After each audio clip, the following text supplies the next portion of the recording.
Hello friends. चलिए आज की क्लास शुरू करते हैं। आज से हम मिशन मंडी सचिव शुरू करने जा रहे हैं। ये हमारी पहली क्लास होगी। हर एक चीज़ पर बात करेंगे।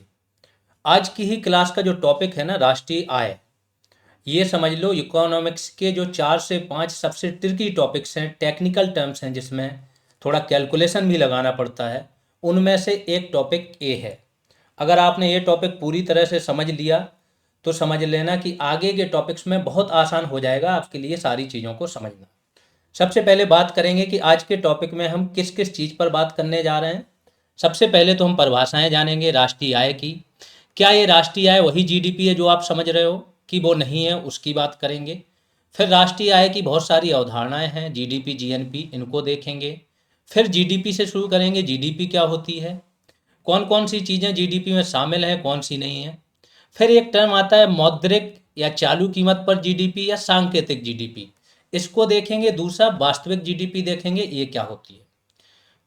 इसके बाद आ जाएंगे सकल राष्ट्रीय उत्पाद, ग्रॉस नेशनल प्रोडक्ट, जीएनपी को देखेंगे। फिर जीएनपी को निकालना है अगर तो एनएफआईए की ज़रूरत होती है, ये क्या होता है, इसको देखेंगे। इसके बाद मूल्य ह्रास क्या होता है, कैसे मूल्य ह्रास की जरूरत पड़ती है जब हम किसी चीज़ को शुद्ध निकालते हैं, ठीक है, नेट निकालते हैं। फिर देखेंगे कि नेट घरेलू उत्पाद होता क्या है, कैसे निकालेंगे। फिर नेट राष्ट्रीय उत्पाद देखेंगे। फिर बाजार मूल्य देखेंगे क्या होता है। और इसके बाद आधार मूल्य भी होता है, उसको भी देखेंगे, उस पर क्या होता है। फिर देखेंगे हम एनआईटी, नेट इनडायरेक्ट टैक्स, क्या होते हैं, कब जोड़ते हैं, और जीडीपी वो कैसे बाजार कीमत पे आ जाती है। फिर जीडीपी देखेंगे फैक्टर कॉस्ट पर क्या होती है, साधन लागत पर। फिर राष्ट्रीय आय जो मेन है उसे देखेंगे कि राष्ट्रीय आय एग्जैक्टली होती क्या है, जीडीपी से कितना अलग है। इसके बाद बीच में बहुत सारे टर्म यूज होते हैं, हस्तांतरण, भुगतान वगैरह, व्यक्तिगत आय, इन सबको देखेंगे। इसके बाद आ जाएंगे राष्ट्रीय आय का मापन कैसे होता है। फिर आय विधि देखेंगे कि आय विधि से कैसे मापन होता है, व्यय विधि से कैसे होता है, उत्पाद विधि से कैसे होता है, फॉर्मूलाज देखेंगे। फिर एक टर्म अभी आया था, किसी परीक्षा में पूछा गया था, जीडीपी डिफ्लेटर या जीडीपी अस्फीतक, इसको देखेंगे। इसके बाद आधार वर्ष, इस टाइम कौन सा चल रहा है और इसका क्या प्रभाव पड़ता है। सकल मूल्य वर्धन क्या होता है, जीबीए, ग्रॉस वैल्यू एडिशन, उसे देखेंगे। फिर आर्थिक वृद्धि और आर्थिक विकास में क्या अंतर है, ग्रीन जीडीपी किसे कहते हैं। उत्पादन के साधन, जीडीपी तो निकाल रहे हो लेकिन जीडीपी में जो चीज़ें हैं उनका उत्पादन कैसे होता है, क्या साधन है, वो देखेंगे। खुली अर्थव्यवस्था, बंद अर्थव्यवस्था, अन्य तथ्य देखेंगे और कौन कौन से हैं। फिर आपको सारा डेटा दे देंगे अर्थव्यवस्था से बजट का, जो हाल का है, ठीक है, कि अभी अर्थव्यवस्था जीडीपी के आंकड़े क्या हैं, क्या नहीं है, भारत कहाँ है, अमेरिका कहाँ है, चीन कहाँ खड़ा है। निर्यात देखेंगे, निजी उपभोग देखेंगे, निवेश के कुछ डेटा देखेंगे जिससे आपको एक आइडिया लगेगा। इसके बाद भारत में प्रति व्यक्ति आय वर्तमान में कितनी है, पहले क्या थी, उन सब चीज़ों पर जाएंगे। फिर अर्थव्यवस्था की कुछ विशेषताएं देखेंगे यहाँ पर। इसके बाद मंडी सचिव बैच की सारी जानकारी आपको देंगे, बैच फीस क्या होगी, शॉर्ट लिस्टिंग कितने नंबर तक होगी, अगर शॉर्ट लिस्टिंग नहीं हुई और बैच ले लिया तो क्या होगा। सबसे इंपॉर्टेंटली बीटेक वाले क्या अलाउ होंगे, नहीं होंगे, ठीक है, इस पे बात करेंगे। परीक्षा कब तक हो जाएगी। इसके बाद जो राष्ट्रीय आय टॉपिक से आपके क्वेश्चंस पूछे गए बहुत सारे एग्जाम्स में, चाहे वो आईएएस हो, पीसीएस हो, ऐसे करके 19 से 20 क्वेश्चंस निकालेंगे और फिर देखेंगे कि आज जो आपने पढ़ा उससे सारे क्वेश्चन आपके कितने इजीली निकल रहे हैं, ये आपको आइडिया लगेगा, प्लस क्वेश्चंस का आइडिया लग जाएगा। जब वो सारे क्वेश्चंस देख लोगे आप तो यहाँ पर हमारी क्लास हो जाएगी समाप्त। अब आ जाते हैं हम इस पर कि आप लोगों को जो भी तैयारी कर रहे हैं थोड़ा सीरियस होने की ज़रूरत क्यों है। ध्यान रखो 4200 ग्रेड पे की जॉब है, पावरफुल जॉब है, पैसा बहुत है। पैसा समझ लो कि सारी पूरी मंडी आपके कंट्रोल में, मंडी के अलावा जो भी काम होते हैं, एमएसपी पे जो खरीदारी होती है वो आप देख रहे हो, किसानों से डायरेक्ट टच में हो, और सबसे ज़्यादा गाँव का रेवेन्यू किसानों के पास ही होता है फसल के माध्यम से। वो सारी चीज़ें आप क्या कर रहे हो, मैनेज कर रहे हो। अब आते हैं कि जो स्टूडेंट एकदम नए हैं, जिनका कहीं सिलेक्शन नहीं हुआ, वो सोच रहे हैं बीपीओ की तैयारी करें, जूनियर असिस्टेंट की करें, कहीं गड़बड़ हो गया ये वो। तो एक चीज़ ध्यान रखो, अगर आप बड़े एग्जाम की तैयारी कर रहे होते हो, ये लोअर पीसीएस की वैकेंसी है, आपका सौभाग्य है कि इन्होंने अलग से निकाल दी, ठीक है। अब बड़े एग्जाम की तैयारी करोगे तो थोड़ा तो आपको रिस्क लेना पड़ेगा। अगर एक बार सिलेक्शन हो गया तो फिर कोई दिक्कत नहीं है। इसके लिए मैं एक एग्जाम्पल उस स्टूडेंट का देता हूँ जो सिलेक्टेड है। अभिषेक यादव है, इनका वीडियो आया होगा, आप लोगों ने देखा होगा। जब ये बंदरोगा में सिलेक्ट हो गए थे तो इन्होंने वीडियो बना के भेजा था। 6 फ्रेंड थे, एक साथ 6 के 6 पढ़ रहे थे, जीएस रेवोल्यूशन से जुड़े हुए थे, पूरी बंदरोगा की इन्होंने तैयारी की थी और 6 के 6 का सिलेक्शन हुआ था टॉप मार्क्स से। इनका वीडियो है, आप लोग जाके देखो, यूट्यूब पर डला हुआ है, ठीक है। इन्होंने जब शुरुआत में सिलेक्शन हुआ, और उसके पहले ये कांस्टेबल थे। बात ये है, पहले पुलिस में कांस्टेबल थे, फिर बने बंदरोगा, बीपीओ एक साथ हो गया, जो 2018 का री एग्जाम हुआ था। फिर उन्होंने पूछा कि सर मेरा दोनों में हो गया, कौन सा बेस्ट रहेगा। तो इस पे बात हुई और फाइनली इन्होंने बीपीओ ज्वाइन किया। जब इनको पता चला कि बैच स्टार्ट हो रहा है तो इन्होंने फिर मैसेज किया, हाय सर, मैं अभिषेक यादव, ग्राम पंचायत अधिकारी, मतलब इन्होंने बीपीओ ज्वाइन कर लिया था, अब आपसे मंडी सचिव बैच में जुड़ना चाहता हूँ। पैट में इतने मार्क्स हैं तो शॉर्ट लिस्ट हो जाएंगे। अब एक बार फिर आपका आशीर्वाद चाहिए मंडी सचिव में, क्योंकि मैं भी बैच से जुड़ने जा रहा हूँ। ये सोचो, जो व्यक्ति 3 जॉब ले चुका है, इसके बाद भी अब उसे समझ में आ रहा है कि और बड़ा अगर हम ट्राई कर सकते हैं तो वो ट्राई कर रहे हैं। तो जिन लोगों की जॉब अभी नहीं है उनके पास बेस्ट मौका है। अगर आप में है सक्षमता की चीज़ों को अच्छे से गेन कर सकते हो, आज की क्लास देखो, अगर चीज़ें सारी समझ में आ रही हैं, बिना झिझक के आप ट्राई करो। यहाँ पर ये 2-3 जॉब लेने के बाद भी यहाँ पहुँचेंगे, आप डायरेक्ट पहुँचोगे। इससे बेस्ट चीज़ हो नहीं सकती है। तो ये तो हो गया कि आप तैयारी करनी चाहिए कि नहीं करनी चाहिए। दूसरी चीज़, अच्छे से तैयारी कर दोगे तो सिलेक्शन यहाँ से बहुत आसान हो जाता है। इतनी आसानी से जॉब कहीं कोई ना दिला रहा है ना मिल रही है, और शायद ये कुछ लिमिटेड समय, समय के साथ पता नहीं क्या चेंज आ जाए, कैसी चीज़ हो जाए, मेरे पास समय रहे ना रहे। तो जितनी जॉब या जितने बैचों का टाइम चल रहा है उनको आप लोग भुना सकते हो, जॉब में, अच्छी जॉब में जा सकते हो, ठीक है। वन दरोगा के स्टूडेंटों को पता होगा, बहुत स्टूडेंट गए हैं। कई तो ऐसे स्टूडेंट थे सिर्फ यूट्यूब से पढ़ के चले गए हैं, बाद में उनके फ़ोन मैसेज वगैरह आते रहते हैं अब कि सर सेलेक्ट हुए। मीन्स नंबर्स भी नहीं गिन पाओगे, बंदरोगा में ऑलमोस्ट 80 से 90% स्टूडेंट जीएस रिवॉल्यूशन के गए हैं। तो सोचो। अब आ जाते हैं आज की क्लास पर। एक एक टर्म पर बहुत ही आराम से बात करेंगे, क्लास लंबी हो जाएगी, कोई फर्क नहीं पड़ता, क्योंकि आप लोगों को अगर आज का टॉपिक समझ में आ गया तो आगे की जर्नी आपकी इजी हो जाएगी थोड़ी। तो आज का टॉपिक क्या है? राष्ट्रीय आय, नेशनल इनकम। सबसे पहले तो इकोनॉमिक्स समझो, अर्थशास्त्र क्या है। पूरी अर्थशास्त्र सिर्फ 2 चीज़ों का अध्ययन होती है, एक होती है वस्तु, एक होती है सेवा, ठीक है। आप जो भी चीज़ का यूज कर रहे होते हो, या तो वो वस्तु होती है या वो सेवा होती है। आप पैसे का यूज नहीं कर रहे, पैसा आप डायरेक्ट खा नहीं सकते हो। पैसे से आप क्या खरीदोगे? आटा खरीदोगे, ब्रेड खरीदोगे, सब्जी खरीदोगे, तो वो वस्तु आ गई, ठीक है। इसके बाद आप कहीं पर गए, किसी शॉप में गए, मसाज करानी है, बाल कटवाना है, वो हो गई सेवा, वो आपको सेवा थी। आपने गए कपड़े खरीद लिए, वो हो गई आपकी वस्तु। कपड़े पर आयरन कराना है, धुलवाना है, वो हो गई सेवा। तो आप ये सारी चीज़ें, पैसा तो एक माध्यम है। अगर पैसा नहीं होता है तो पहले क्या चलता था? वस्तु विनिमय प्रणाली। जब पैसा नहीं चलता था, मुद्रा का जमाना नहीं था, तो वस्तु, एक वस्तु देते थे, दूसरी वस्तु ले लेते थे, बदला कर लेते थे। तो मेन चीज क्या है? अर्थशास्त्र है वस्तु और सेवाओं के उत्पादन तथा वितरण की प्रणाली का अध्ययन करना। ये पूरी अर्थशास्त्र है। आज भी आप वही पढ़ने जा रहे हो। पूरी इकोनॉमिक्स के जितने टॉपिक आएंगे सब में यही पढ़ोगे कि या तो वस्तु और सेवाओं का उत्पादन हो रहा होगा या इनका वितरण हो रहा होगा। वितरण मतलब ये बांटना भंडारा नहीं, वितरण मतलब पैसे दे के लेना। एक व्यवस्था बना दी मार्केट की, दूसरी व्यवस्था बना दी, गवर्नमेंट बांट रही है कि लोग अनाज दे रहे हैं, गरीब लोग हैं, तो व्यवस्थाएं बना दी, उस हिसाब से वो चीज़ें आप तक पहुंच रही हैं, ठीक है। तो राष्ट्रीय आय क्या होती है ये समझो। राष्ट्रीय आय होती है एक लेखा वर्ष की अवधि में। ये लेखा वर्ष हर देश का अलग अलग भी हो सकता है। जैसे हमारे यहाँ पे क्या होता है, 1 अप्रैल से 31 मार्च, यही होता है। तो इस अवधि में एक देश के निवासियों द्वारा, जो उसके निवासी हैं उनके द्वारा, अपने गृह देश या विदेशों में कहीं से भी वो कमाई कर रहे हैं, बट वो कमाई कर रहे हैं, से साधन लागत पर, factor cost per. Factor cost क्या होती है आगे बताएंगे, अभी तो परिभाषा दे रहे हैं, आगे राष्ट्रीय आय भी निकाल के बताएंगे डिटेल में। ये तो केवल एक आपको आइडिया दे रहे हैं। फैक्टर कॉस्ट पर अर्जित कुल आय होती है राष्ट्रीय आय।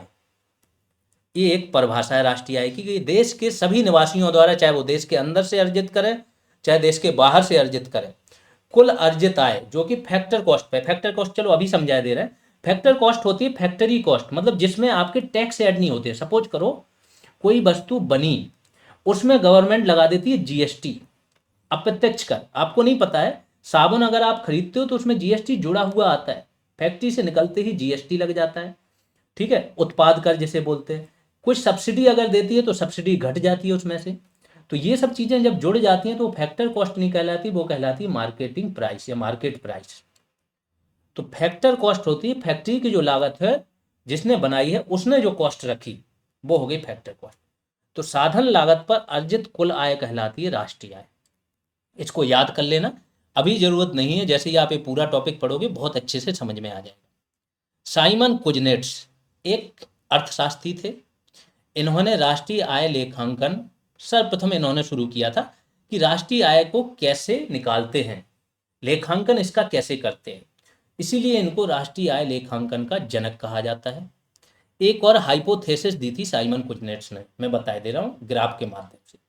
अगर ऐसे कोई ग्राफ ले लो और यहां पर ले लो असमानताएं, और यहां पर ले लो वृद्धि दर। वृद्धि दर मतलब आर्थिक वृद्धि दर या जीडीपी वृद्धि दर, कुछ भी बोल सकते। तो इन्होंने ऐसे करके एक कर्व बनाया। इन्होंने बोला कि कोई भी देश सबसे पहले अल्प विकसित होता है, जब अल्प विकसित से वो वृद्धि दर करने लगता है, वृद्धि करने लगता है, उसकी वृद्धि दर बढ़ने लगती है, तो सबसे पहले असमानताएं बढ़ती हैं। जो अमीर आदमी है उसके पास ज़्यादा पैसा जाता है, गरीब आदमी गरीब ही रहता है। तो असमानताएं बहुत बढ़ती हैं। इंडिया में आज भी 1% जो अमीर हैं उनके पास 76% संपत्ति पिछली साल उन्होंने अर्जित की थी। ठीक है, केवल 1% टॉप ने। तो कितनी ज़्यादा असमानताएं, अब आप समझ जाओ।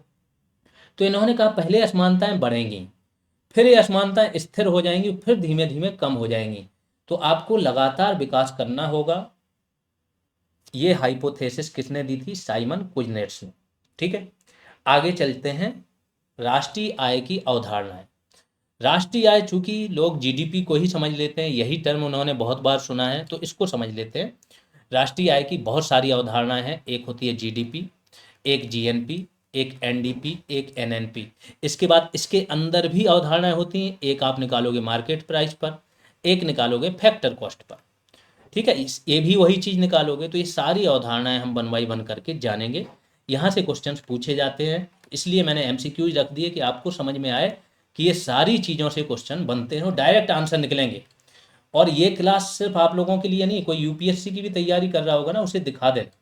शायद उसके टीचरों को भी कईयों को नहीं ये कंफर्म होता है इस तरीके से निकालना, ये कॉन्सेप्ट नहीं, वो रट लेते हैं चीज़ों। तो उनके लिए भी उतनी ही इंपॉर्टेंट है। और इससे जो समझ बनेगी ना, बहुत आसानी से आपसे हर क्वेश्चन निकलेगा।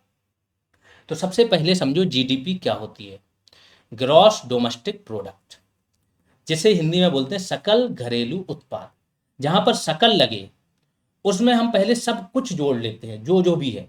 ठीक है, तो इसमें क्या होता है, किसी अर्थव्यवस्था में या किसी देश में, किसी क्षेत्र में, जिसकी भी हम जीडीपी निकाल रहे हो, जैसे राज्य की निकाल रहे हो तो किसी राज्य में, तो किसी अर्थव्यवस्था में एक निश्चित समयावधि में, ये समयावधि कुछ हो सकती है जिसकी हम निकाल रहे हैं। 1 वर्ष की भी निकालते हैं हम जीडीपी वृद्धि दर, आधे वर्ष की भी निकालते हैं, और एक तिमाही की भी निकालते हैं।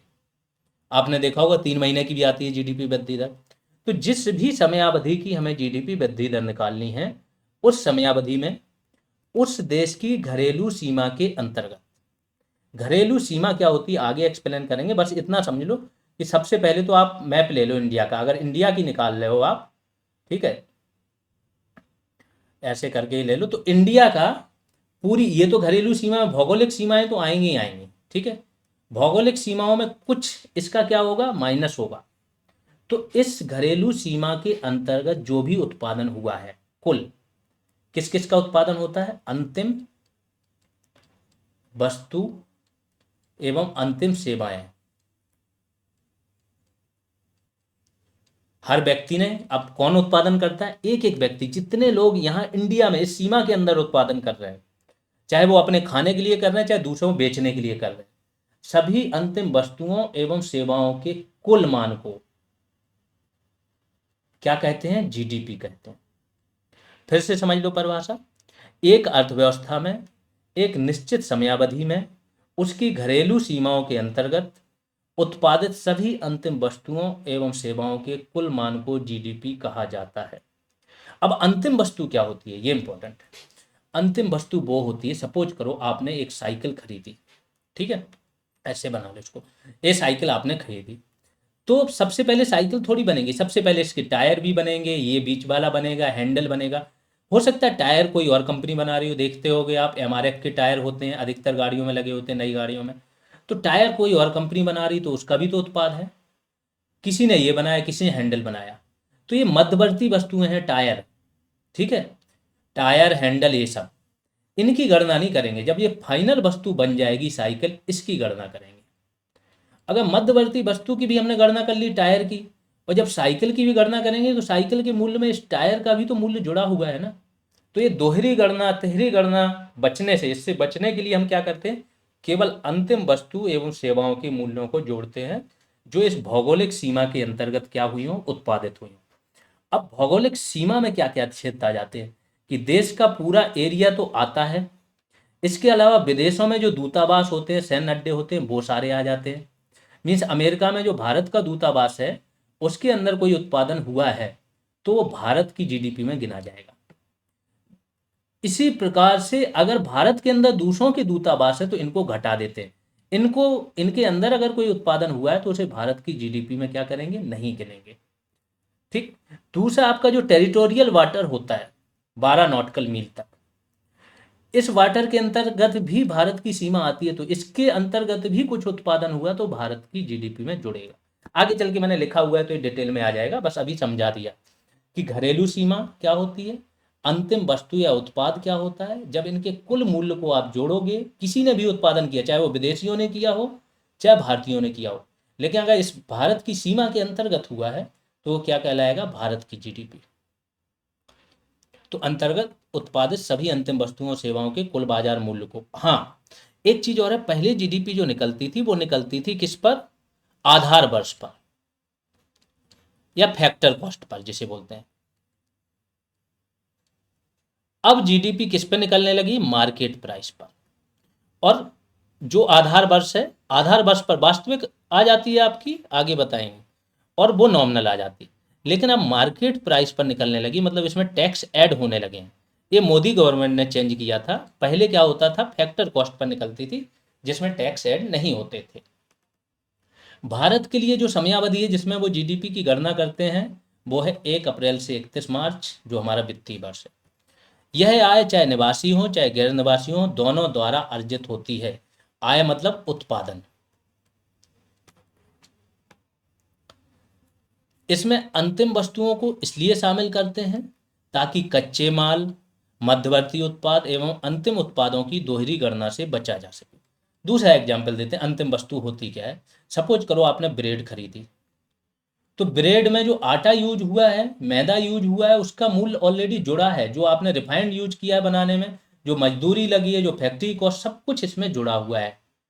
अब अगर आप आटे का पहले काउंट कर लेते जीडीपी में कि जब आटा बना था, उसकी बोरी बनी थी, उसको भी आपने काउंट कर लिया, ठीक है, और फिर जब ब्रेड बन रही तब भी काउंट कर लिया, तो ये दोहरी गणना हो जाएगी, जो कि जीडीपी आपकी रियल नहीं होगी, फालतू वाली जीडीपी।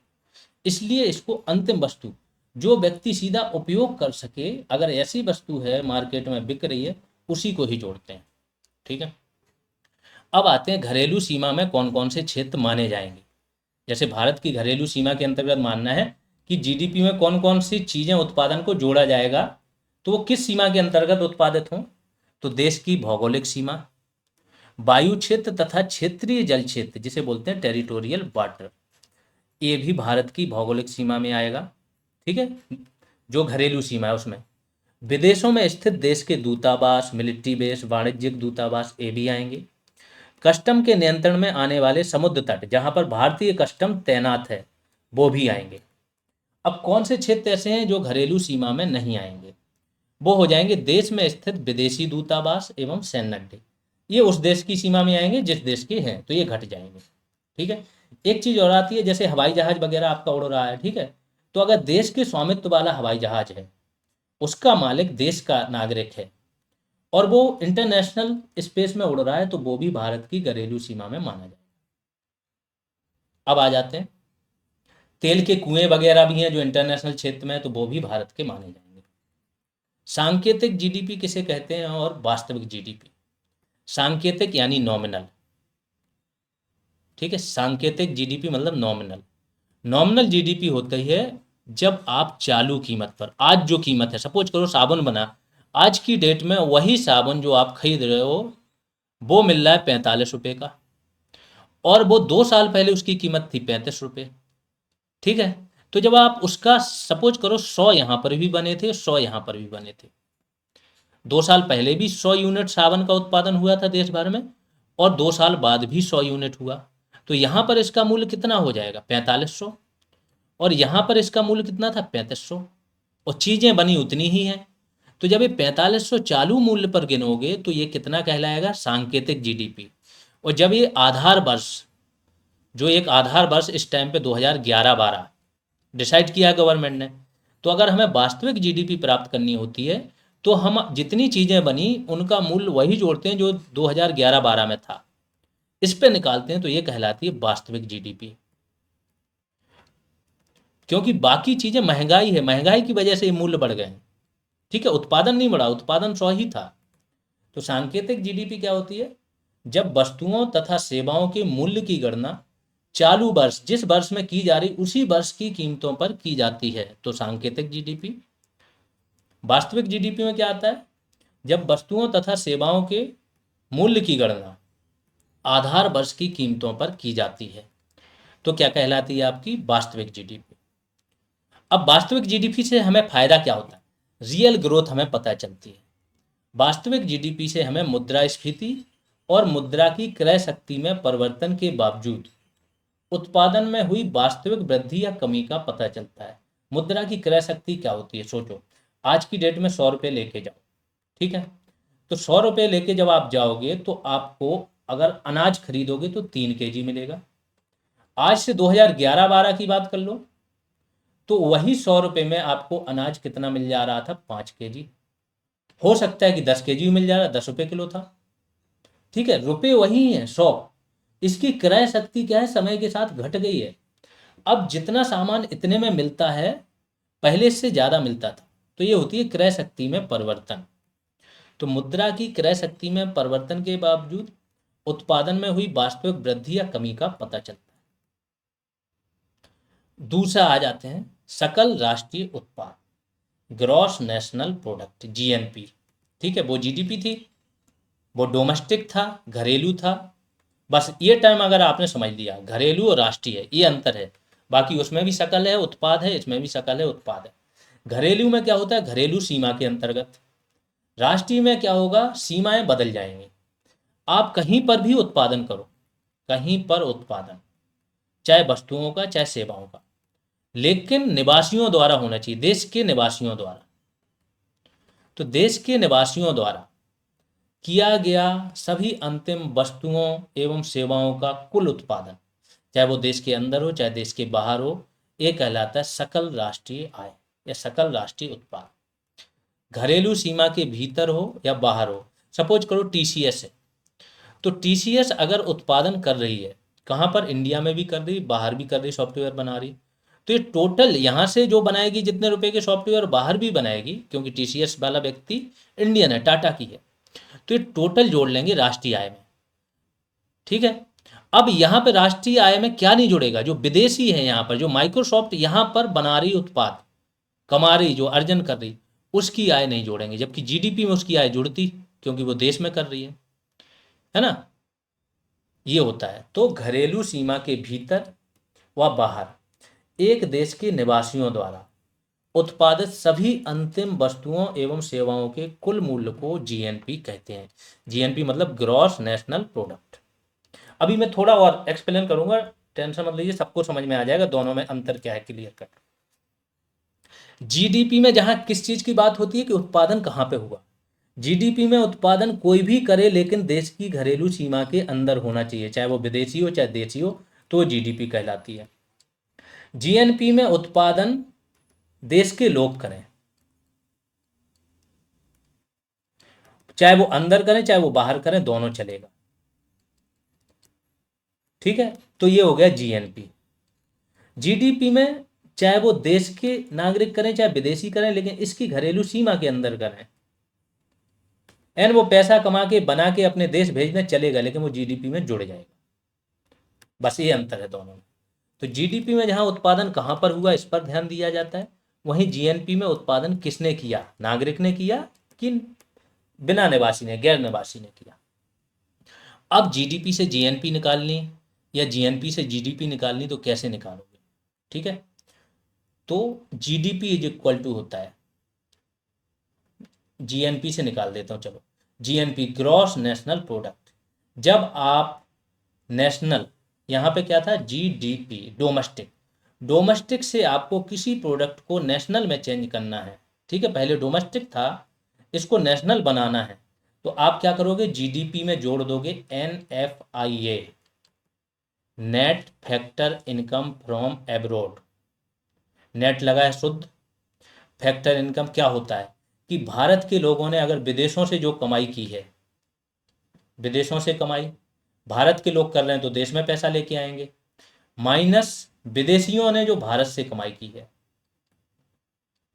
विदेशियों ने भारत से कमाई,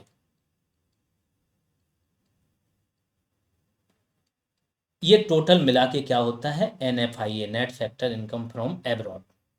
तो जो भारत के लोगों ने दुनिया भर से कमाई की वो माइनस जो विदेशियों ने भारत से कमाया, बस ये है एनएफआईए। जब आप जीडीपी में इसको जोड़ दोगे, जीडीपी प्लस एनएफआईए, तो ये इक्वल टू हो जाएगा जीएनपी, बस इतना अंतर।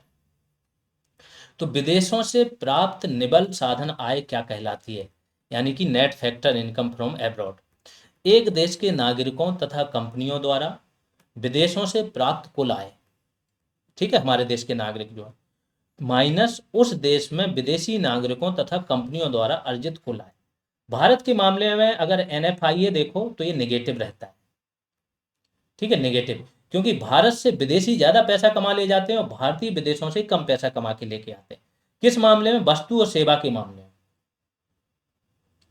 जो विदेशों से रिमिटेंसेस आते हैं उन्हें भूल जाओ अभी, वो तो वहां पे कमा के भारत भेज रहे हैं, ठीक है, तो वो तो उनकी कमाई वहां की जीडीपी में गिनी जा रही, रिमिटेंसेस की। तो जो वस्तु तथा सेवा जो कमाई हो रही है भारत की, अगर आप निकालोगे जीएनपी तो वो जीडीपी से कम होती है, क्योंकि एनएफआईए नेगेटिव होता है। एनएफआईए अगर निकालोगे, जैसे मैंने बोला कि जीएनपी इज इक्वल टू क्या हो जाएगा, जीडीपी प्लस के एनएफआईए। अब एनएफआईए यहाँ से निकालना है तो जीडीपी इधर चली जाएगी, तो जीएनपी माइनस जीडीपी हो जाएगी, तो इज इक्वल टू हो जाएगा क्या, एनएफआई। यही यहाँ पे लिखा है कि NFIA is equal to GNP minus के जीडीपी।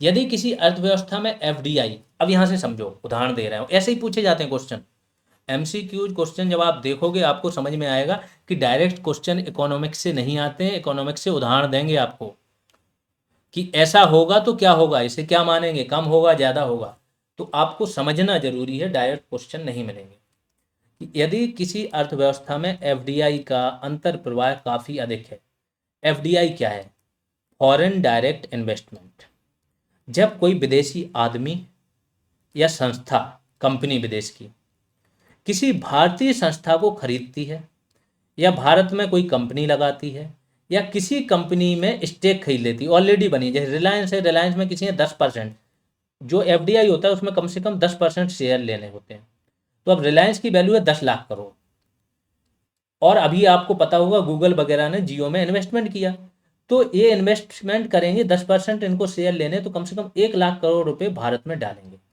ये 1 लाख करोड़ क्या कहलाएगा, एफडीआई। तो जब एफडीआई का अंतर प्रवाह हो रहा है, मतलब भारत में एफडीआई आ रहा है, तो कोई व्यक्ति एफडीआई लेके आ रहा है तो मालिक तो वो बन रहा है ना, मालिक वो है, उसकी कंपनी कहाँ है, भारत में, ठीक है, तो विदेशी कमा रहा है भारत से, देशी नहीं कमा रहा।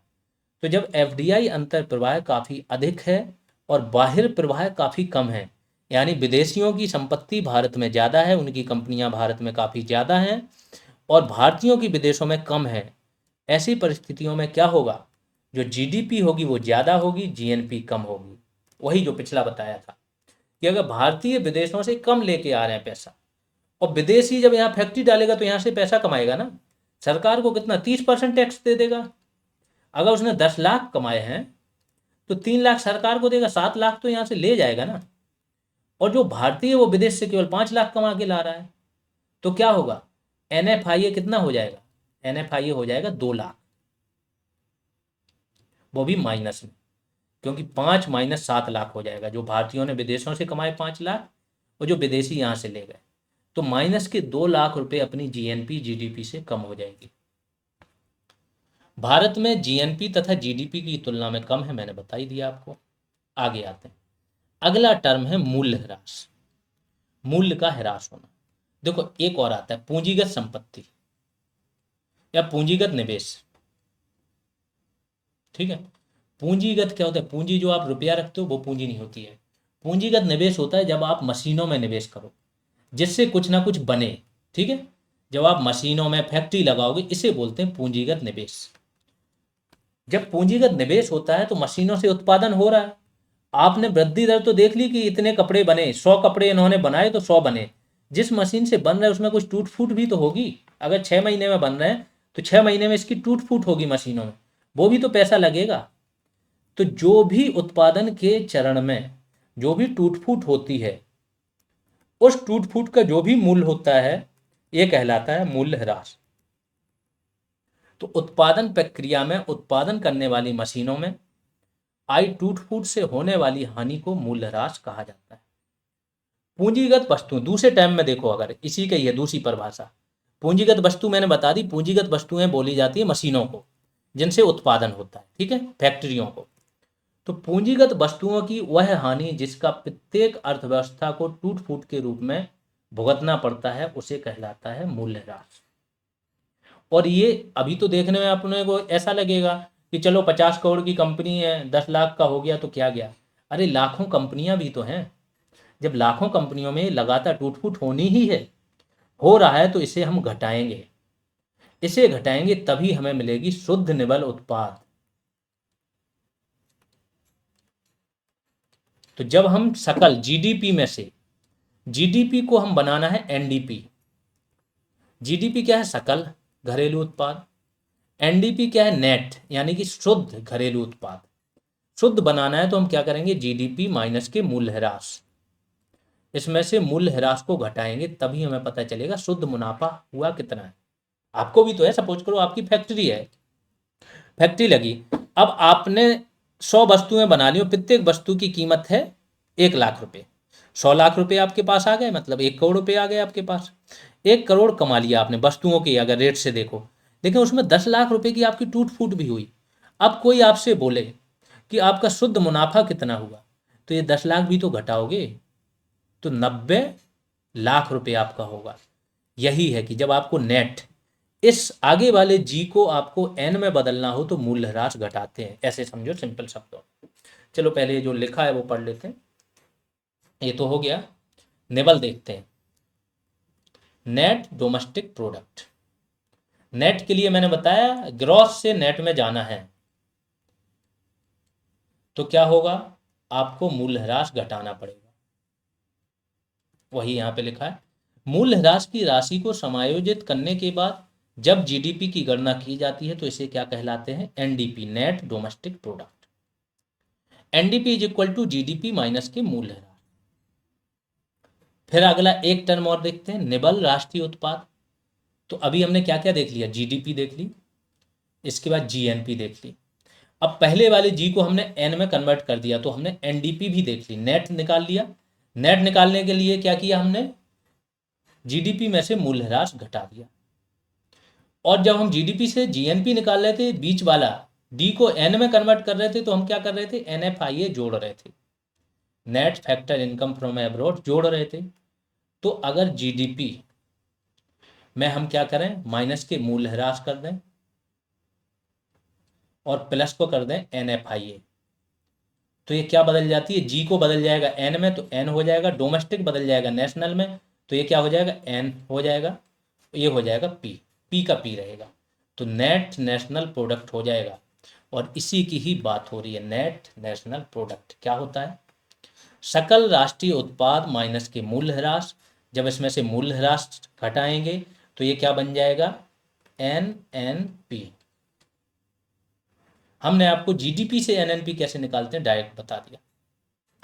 अब एक टर्म और आता है लास्ट में, अभी फिर से मैं सारा जीडीपी से आपको हर चीज निकालना बताऊंगा, अभी तो केवल समझते चलो क्या है कैसे चल रहा है, और एक एक टर्म याद कर लो कि मूल ह्रास घटाएंगे तो सकल का निबल बन जाएगा, ग्रॉस का नेट बन जाएगा, जब एनएफआईए जोड़ेंगे तो जो आपका घरेलू उत्पाद है उसको बन जाएगा राष्ट्रीय उत्पाद।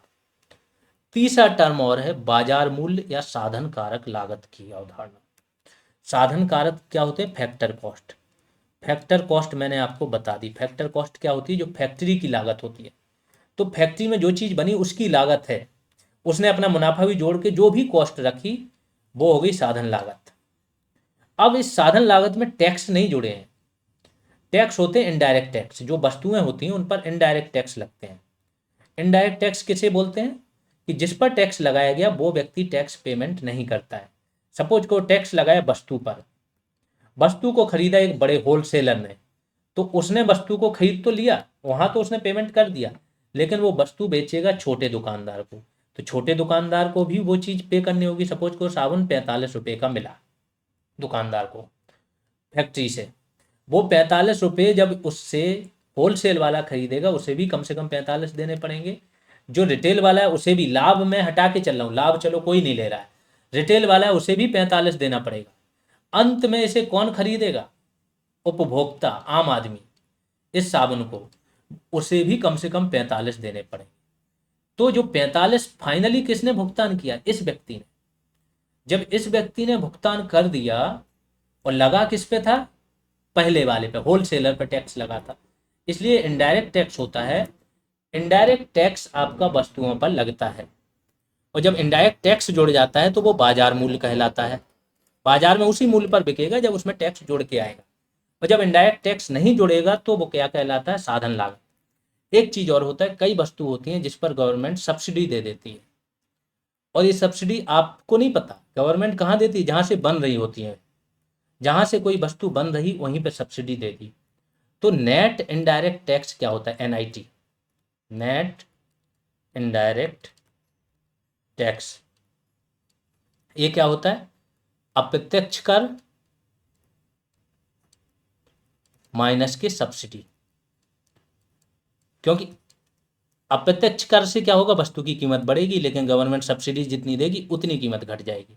तो जब हमें नेट टैक्स का बोझ पता करना हो तो अप्रत्यक्ष कर इसमें क्या करेंगे? जोड़ेंगे और सब्सिडी घटाएंगे। यही अवधारणा आगे है, समझो। बाजार मूल्य क्या होता है? यह वस्तुओं तथा सेवाओं के वास्तविक लेन देन के मूल्य को संदर्भित करता है।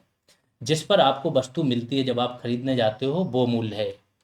इसमें अप्रत्यक्ष कर तथा सब्सिडी सम्मिलित होती है। अप्रत्यक्ष कर क्या होता है? वस्तु तथा सेवाओं के मूल्य को ये बढ़ा देता है, और सब्सिडी वस्तु के मूल्य को घटाती है। साधन लागत पर मैंने बता दिया कि किसी चीज की कीमत अगर आपको फैक्टर कॉस्ट पर देखनी है तो उसमें अप्रत्यक्ष कर और सब्सिडी नहीं जुड़ा होता है। तो वस्तुओं तथा सेवाओं के मूल्य में अप्रत्यक्ष कर तथा सब्सिडी सम्मिलित नहीं होती है, तो वो क्या कहलाती है? साधन लागत पर मूल्य। अब आपको निकालना है किसी चीज का बाजार मूल्य, आपको पता है, और साधन लागत पर आपको निकालना है, या साधन लागत पर आपको मूल्य पता है, बाजार मूल्य पर निकालना है, तो कैसे निकालोगे? तो साधन लागत इज इक्वल टू क्या हो जाएगा? बाजार मूल्य प्लस जो सब्सिडी है, क्योंकि सब्सिडी से बाजार मूल्य पे तो इसमें टैक्स सारे जुड़े हैं ना। अब ये टैक्स आपको घटाने हैं इसमें से, तभी तो साधन लागत पर मूल्य निकलेगा। तो आप क्या करोगे? बाजार मूल्य पे जो वस्तु बिक रही है उसमें से माइनस करोगे इनडायरेक्ट टैक्स, और प्लस करोगे सब्सिडी, क्योंकि गवर्नमेंट ने जो सब्सिडी दी है उससे वस्तु के मूल्य कम हुए थे। अब चूंकि आपको निकालना है टैक्स हटा के, तो सब्सिडी आप जोड़ दोगे, इनडायरेक्ट टैक्स हटा दोगे, इन दोनों को मिला के ही बोला जाता है एनआईटी। तो किसी वस्तु का मूल्य अगर साधन लागत पर है प्लस एनआईटी कर दोगे, साधन लागत प्लस एनआईटी यानी कि नेट इनडायरेक्ट टैक्स, तो इसका बाजार मूल्य आ जाता है। बस ये कहानी। निबल अप्रत्यक्ष कर, नेट इनडायरेक्ट टैक्स क्या होता है? अप्रत्यक्ष कर माइनस की सब्सिडी। जिस लोगों को थोड़ा बहुत फॉर्मूला याद करने में प्रॉब्लम हो तो देखो, जैसा बताया कि टोटल 26 टॉपिक हैं। सबसे बड़े जो 2-4 टॉपिक आपके हैं उनमें से एक टॉपिक आज का पढ़ रहे हो, सबसे ज़्यादा टेक्निकल पढ़ रहे हो, तो क्या करना है? इसी एक क्लास को 3 से 4 बार देखो। हर चीज़ को समझने की कोशिश करो। अगर ये टर्मिनोलॉजी पूरी समझ ली तो समझ लेना आगे के सारे टॉपिक बहुत आसान हो जाएंगे। तो किसी वस्तु का साधन लागत पर मूल्य निकालना है तो वो क्या होगा, बाजार मूल्य माइनस के NIT। अब ये अगर तीनों चीज़ें समझ लें तो मैं आपको बताता हूँ, आपको GDP पता है किसी चीज़ की, और आपको निकालना क्या है, NNP। GDP से NNP निकालना है तो आप GDP में क्या करोगे, GDP।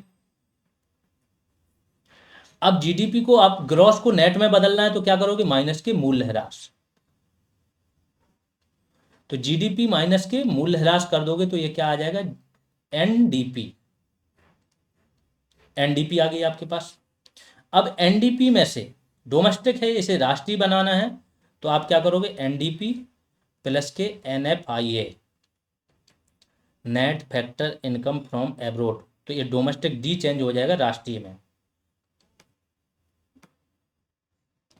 तो अब क्या हो गया, NDP में आपने जोड़ा NFIA तो क्या हो गया, ये NNP। अभी ये NNP आपका किस पर है, मार्केट प्राइस पर है। इसे फैक्टर कॉस्ट पर आपको लाना है तो आप मार्केट प्राइस में से आप क्या घटा दोगे, नेट इनडायरेक्ट टैक्स। ये घटा दोगे तो ये क्या हो जाएगा, NNP माइनस के NIT इज इक्वल टू क्या हो जाएगा, NNP एट फैक्टर कॉस्ट। और यही NNP-FC होती है आपकी राष्ट्रीय आय। जो लोग GDP को समझते हैं कि ये राष्ट्रीय आय होती है, GDP राष्ट्रीय आय नहीं होती है। राष्ट्रीय आय क्या होती है, NNP-FC। जैसे अगर हिंदी में बोलो, नेट यानी कि नेबल, दूसरा नेशनल यानी कि राष्ट्रीय,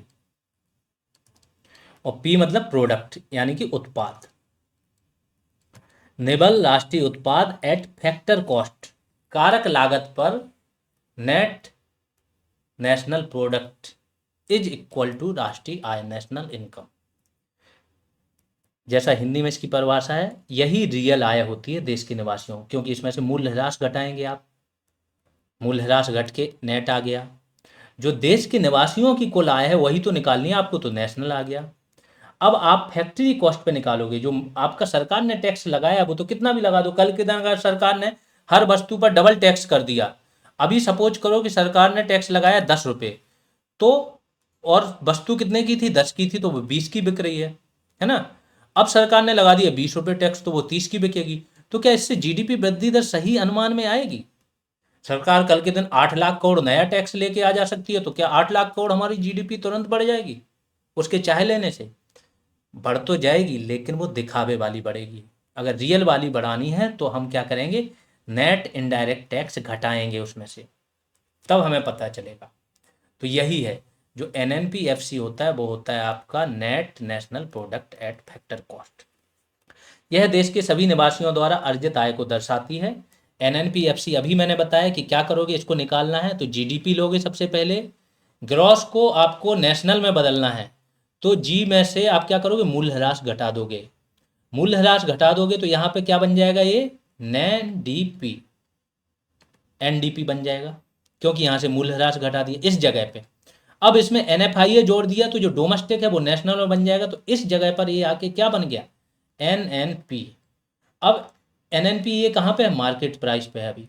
फिर आपने नेट इनडायरेक्ट टैक्स, ये क्या होते हैं, अप्रत्यक्ष कर माइनस सब्सिडी, ये घटा दिए तो आपकी क्या आ गई, NNP-FC फैक्टर कॉस्ट पर, यही राष्ट्रीय आय है।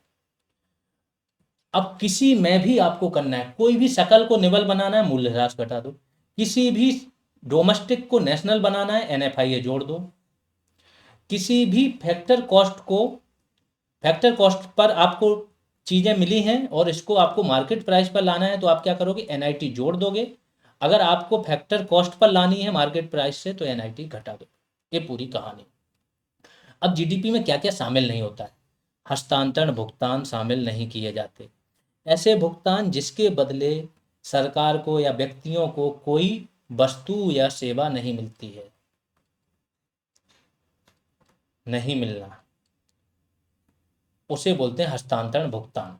जैसा मैंने बोला, पैसे की वैल्यू ही नहीं है, पैसा किसी को कुछ भी बांटते रहो, अगर आपको उसके बदले में वस्तु सेवा नहीं मिल रही तो वो GDP में नहीं जुड़ेगी। तो क्या क्या हस्तांतरण भुगतान होते हैं? जो भत्ते आपको मिलते हैं, जो पेंशन मिलती है, ये सब हस्तांतरण भुगतान है, एक तरफा भुगतान, इसके बदले में कुछ नहीं मिल रहा है तो इसे नहीं जोड़ेंगे, है ना।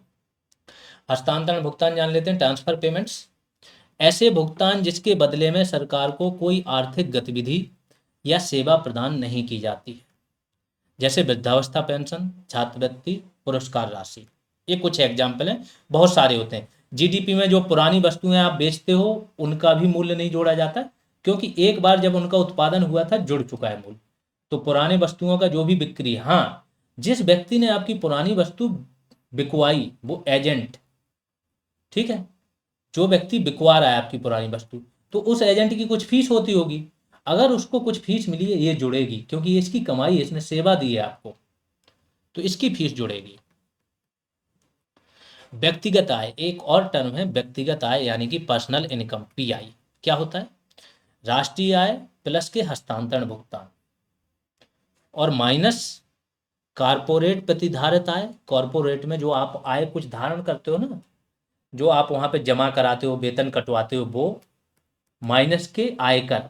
पर्सनल इनकम टैक्स नहीं है, व्यक्तिगत आयकर नहीं, और जो आयकर है वो, प्लस सामाजिक सुरक्षा कर, मतलब जो भी कंपनी आपका पैसा काट लेती है वो घट जाएगा, और हस्तांतरण भुगतान और राष्ट्रीय आय जुड़ जाएगी, तो ये कहलाती है क्या? व्यक्तिगत आय। अगला टर्म है व्यक्तिगत प्रयोज्य आय। इसमें ये टर्म पकड़ लो, प्रयोज्य क्या है? जिसका आप प्रयोग कर सको। सपोज करो आपको वेतन मिल रही है 50,000, 60,000 मिल रही है, ठीक है, 60,000 रुपये आपकी मंथली वेतन है, लेकिन इस पर 10,000 रुपये गवर्नमेंट टैक्स लगा देती है। कहने को तो आपने 60,000 कमाया था, लेकिन टैक्स आपके लग के कितने बचे? 50,000। तो जो आप प्रयोग कर सकते हो कुछ वस्तुएं खरीदने में, सेवा खरीदने में, वो कितने बचे? 50,000। यही आय कहलाती है व्यक्तिगत प्रयोज्य आय। किसी व्यक्ति के पास उपलब्ध वास्तविक व्यय योग्य आय जिसका वह व्यय कर सकता है, वही कहलाती है क्या? व्यक्तिगत प्रयोज्य आय। व्यक्तिगत प्रयोज्य आय निकालना है तो व्यक्तिगत आय माइनस के व्यक्तिगत कर, इनकम टैक्स से घटा देते हैं जो आपका पर्सनल वाला होता है। यहां पर आपकी जो टर्मिनोलॉजी थी, किसे क्या कहते हैं, कैसे, वो समाप्त हो गई। अब आप क्या क्या निकाल सकते हो मैं बता रहा हूं। जीडीपी निकाल सकते हो। जीडीपी क्या है? किसी देश की अर्थव्यवस्था में उसकी घरेलू सीमा के अंतर्गत एक निश्चित समयावधि में उत्पादित सभी अंतिम वस्तुओं एवं सेवाओं के मूल्य को, कुल मूल्य को जीडीपी बोलते हैं। फिर आप जीएनपी निकाल सकते हो। ये देश के निवासियों द्वारा, चाहे देश की घरेलू सीमा हो चाहे बाहरी सीमा हो, विदेशों में अर्जित कुल आय या उत्पादित कुल वस्तुओं और सेवाओं के मूल्य, जीएनपी हो गया। दो टर्म मेन थे। अब इसी जीडीपी से आपको क्या निकालना है? सकल घरेलू उत्पाद से आपको क्या निकालना है? नेट घरेलू उत्पाद, नेट डोमेस्टिक प्रोडक्ट। तो आप क्या करोगे? जीडीपी माइनस के मूल्य ह्रास कर दोगे, एनडीपी निकल आया। जीएनपी से आपको क्या निकालना है? एनएनपी। तो इसमें भी जीएनपी माइनस के मूल्य ह्रास कर दोगे, तो आपने क्या निकाल दिया? एनएनपी। चार टर्मिनोलॉजी आपको पता चल गई। अब हर एक से दो दो चीजें, एक आप फैक्टर कॉस्ट पे निकालोगे, दूसरी आप निकालोगे मार्केटिंग प्राइस पर। जीएनपी भी factor cost per, factor cost में एनआईटी क्या होता है? घट जाता है, तो माइनस के एनआईटी करोगे तो घट जाएगा, और फैक्टर कॉस्ट पर हो गई, दूसरा मार्केट प्राइस पर। तो ये चारों चीजें दो दो चीजों पे निकालोगे फैक्टर कॉस्ट पर, तो टोटल 8 चीज आपको पता चल गई है निकालना। 8 चीजें कैसे निकालो? जीडीपी में आप एनएफआईए जोड़ दोगे तो जीएनपी आ जाएगा। ये सारी चीजें दूसरी या तीसरी बार आज की क्लास में इसलिए रिपीट कर रहा हूं कि आसानी से लोगों को समझ में नहीं आती। हम चाहते हैं कि आप में से हर एक व्यक्ति यहां से समझ बना ले। अब आते हैं राष्ट्रीय आय का मापन। कैसे होता है मापन? कौन करता है? कहाँ से आंकड़े आते हैं? तो देखो, मापन उन्हीं चीजों का होगा, सरकार के कुछ लॉ है, कंपनी लॉ है ना, इसके बाद कॉरपोरेट अफेयर्स मिनिस्ट्री है, वित्त मंत्रालय है, इसके बाद लेबर लॉज है। इनके तहत गठित कंपनियां जो रजिस्टर्ड हैं, जो सरकार की नज़र में है, उनका जो कमाई हो रहा है, जो भी वो उत्पादन कर रहे हैं, जो भी चीज़ें, उन्हीं की ही गणना हो पाती है। कुछ ऐसे क्षेत्र हैं जहां पे कोई रजिस्ट्रेशन नहीं, कोई किसी को पता नहीं, उसको बोलते हैं असंगठित क्षेत्र। और ऐसे क्षेत्र की भारत में भरमार है। सपोज करो आप छोटी सी गाड़ी चला रहे हो, वाहन चला रहे हो, लाखों रुपए कमा रहे हो, वो आपकी गणना में थोड़ी आ रहा है आप क्या कमा रहे हो, है ना। गांव में छोटे छोटे वाहन लोग खरीदते, ई रिक्शा चला रहे हो, ये गणना में नहीं, लेकिन वो व्यक्ति कमा तो रहा ही है। तो जो असंगठित क्षेत्र होता है उसकी आय जीडीपी में नहीं जुड़ पाती, क्योंकि वो सरकार के नज़र में नहीं जाती। ये एक परेशानी होती है। अब आते हैं भारत में जीडीपी का आकलन कौन करता है? केंद्रीय सांख्यिकी कार्यालय। अब जो है था ये था हो गया, एक था वो भी था हो गया, ठीक है। सीएसओ था, मोदी गवर्नमेंट ने 2019 में इसको बोला कि हम एनएसओ बनाएंगे। इन्होंने एक और था NSSO, national sample survey office. ये क्या करता था? मजदूरी, बेरोजगारी, इसकी गणना करता था। और सीएसओ किसकी गणना करता था? राष्ट्रीय आय की, जीडीपी वगैरह की। सरकार ने बोला हम इन दोनों को मर्ज कर देंगे, एक बनाएंगे नेशनल सर्वे ऑफिस, ठीक है, नहीं, नेशनल स्टैटिस्टिकल ऑफिस, राष्ट्रीय सांख्यिकी कार्यालय हम बनाएंगे, जिसमें हम इन दोनों को मर्ज कर देंगे। तो फिर अब ये गणना करता है आपकी जीडीपी, राष्ट्रीय आय, चाहे वो बेरोजगारी, हर एक चीज की गणना ये करता है। इसमें कंफ्यूज मत होना, ठीक है। अधिकतर जो आप प्रीवियस ईयर क्वेश्चन देखोगे सीएसओ ही मिलेगा। अब जो नए क्वेश्चन हैं कहीं से भी आए, आपको एनएसओ लगा के आना है। वर्तमान में राष्ट्रीय सांख्यिकी कार्यालय एनएसओ इसकी गणना करता है। राष्ट्रीय आय मापन की कुछ विधियां हैं। डायरेक्ट क्वेश्चन आता है कि कितनी विधियां हैं, कौन कौन सी है। पहली विधि है मूल्यवर्धन विधि या उत्पाद विधि। मूल्यवर्धन क्या होता है? सपोज करो आपने आटा खरीदा, इसको ब्रेड बनाने का आपका लक्ष्य है। तो आटा आपने 30 रुपए किलो खरीदा, आपने इसको ब्रेड बना डाला। अब ब्रेड कितने की आती है? 55 रुपीज की आती है, 400 ग्राम। ओवरऑल अगर देखो तो 1 केजी 120 की आपकी आ रही। सपोज करो आपको 120 की 1 केजी मिल रही ब्रेड। तो 30 रुपए में कितने की मूल्य वृद्धि आपने कर दी? मटेरियल लगाया 30 का, इसमें मूल्य वृद्धि कितने की कर दी आपने? तो ये हो गया 90 रुपीज। यही मूल्य वृद्धि जीडीपी में जोड़ी जाती, ये नहीं जोड़ी जाती। समझ गए? कच्चे माल का रेट नहीं जोड़ा जाता, क्योंकि ये डायरेक्ट जहां पर कंजप्शन अगर हो रहा तभी जोड़ा जाएगा। तो मूल्यवर्धन विधि या उत्पाद विधि, इससे जीडीपी निकाली जाती। कैसे? सभी अंतिम वस्तुओं तथा सेवाओं के कुल मूल्य को जोड़कर इसकी गणना की जाती है। पुरानी वस्तुओं की जीडीपी में अब क्या क्या चीजें आएंगी, क्या नहीं आएंगी? पुरानी वस्तुओं की खरीद बिक्री को जीडीपी में शामिल नहीं किया जाता है। तो एक विधि ध्यान रखो, जो है आपकी क्या, मूल्यवर्धन या उत्पाद विधि।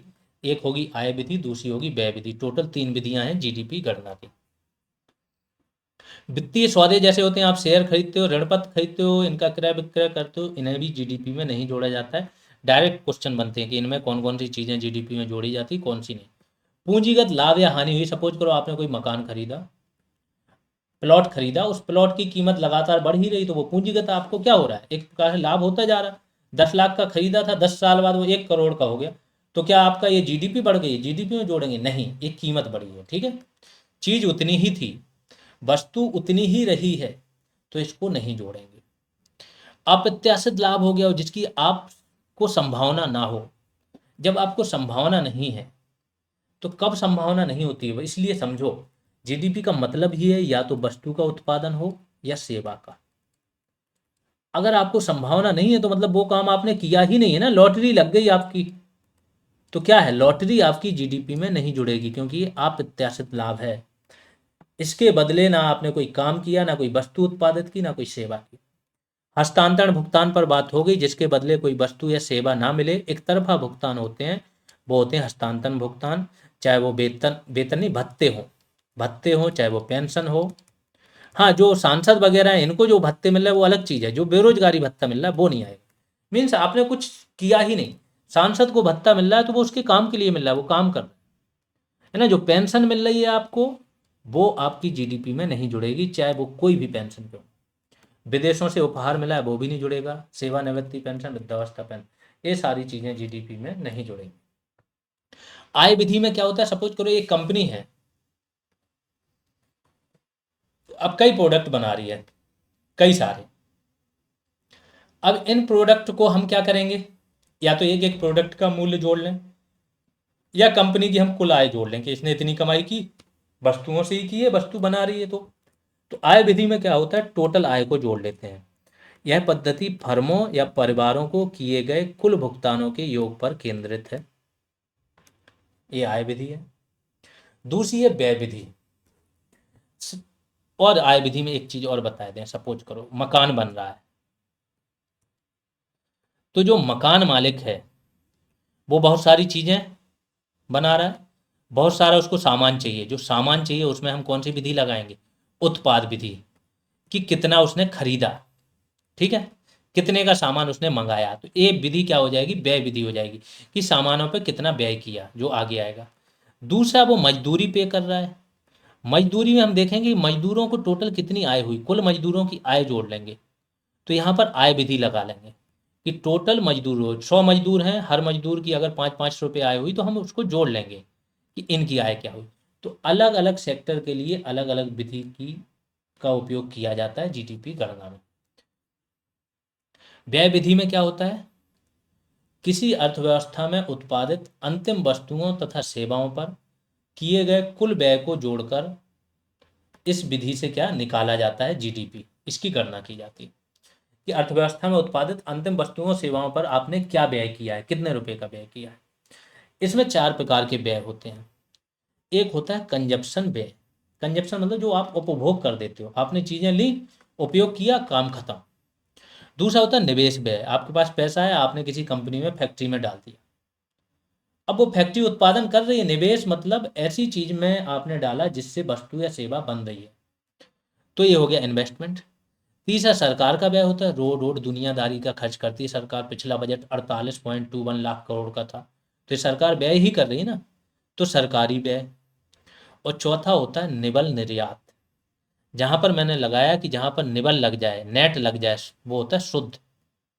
शुद्ध में क्या होता है कि अगर शुद्ध में आपको निर्यात देखना है, तो सपोज करो भारत वालों ने कोई चीज मंगाई, 120 करोड़ रुपए का सामान भारत वाले विदेशों से इंडिया में मंगा रहे हैं, और 150 करोड़ का निर्यात कर रहे हैं, भेज रहे हैं, 150 करोड़ रुपए भेज रहे हैं। तो अगर शुद्ध निर्यात निकालेंगे तो भारत वाले जितना भेज रहे हैं 150 करोड़, वो यानी कि ये क्या हो गया, एक्सपोर्ट।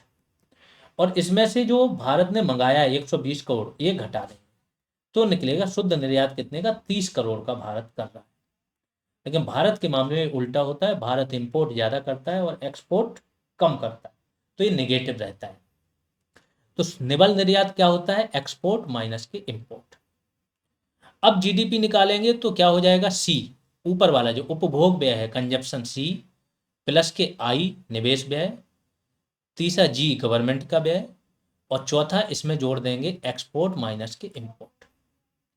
ये टोटल कहलाता है क्या, जीडीपी की गणना की तीसरी विधि है ये, व्यय विधि, सीआईजी प्लस के एक्सपोर्ट माइनस इंपोर्ट।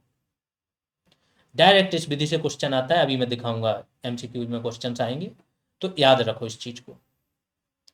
वे मदें जो जीडीपी में शामिल होती हैं, जिन जिन चीजों को जीडीपी में शामिल होता है, सपोज करो आपने फसल उगाई, 10 कुंटल गेहूं हुआ, ठीक है, कुंटल।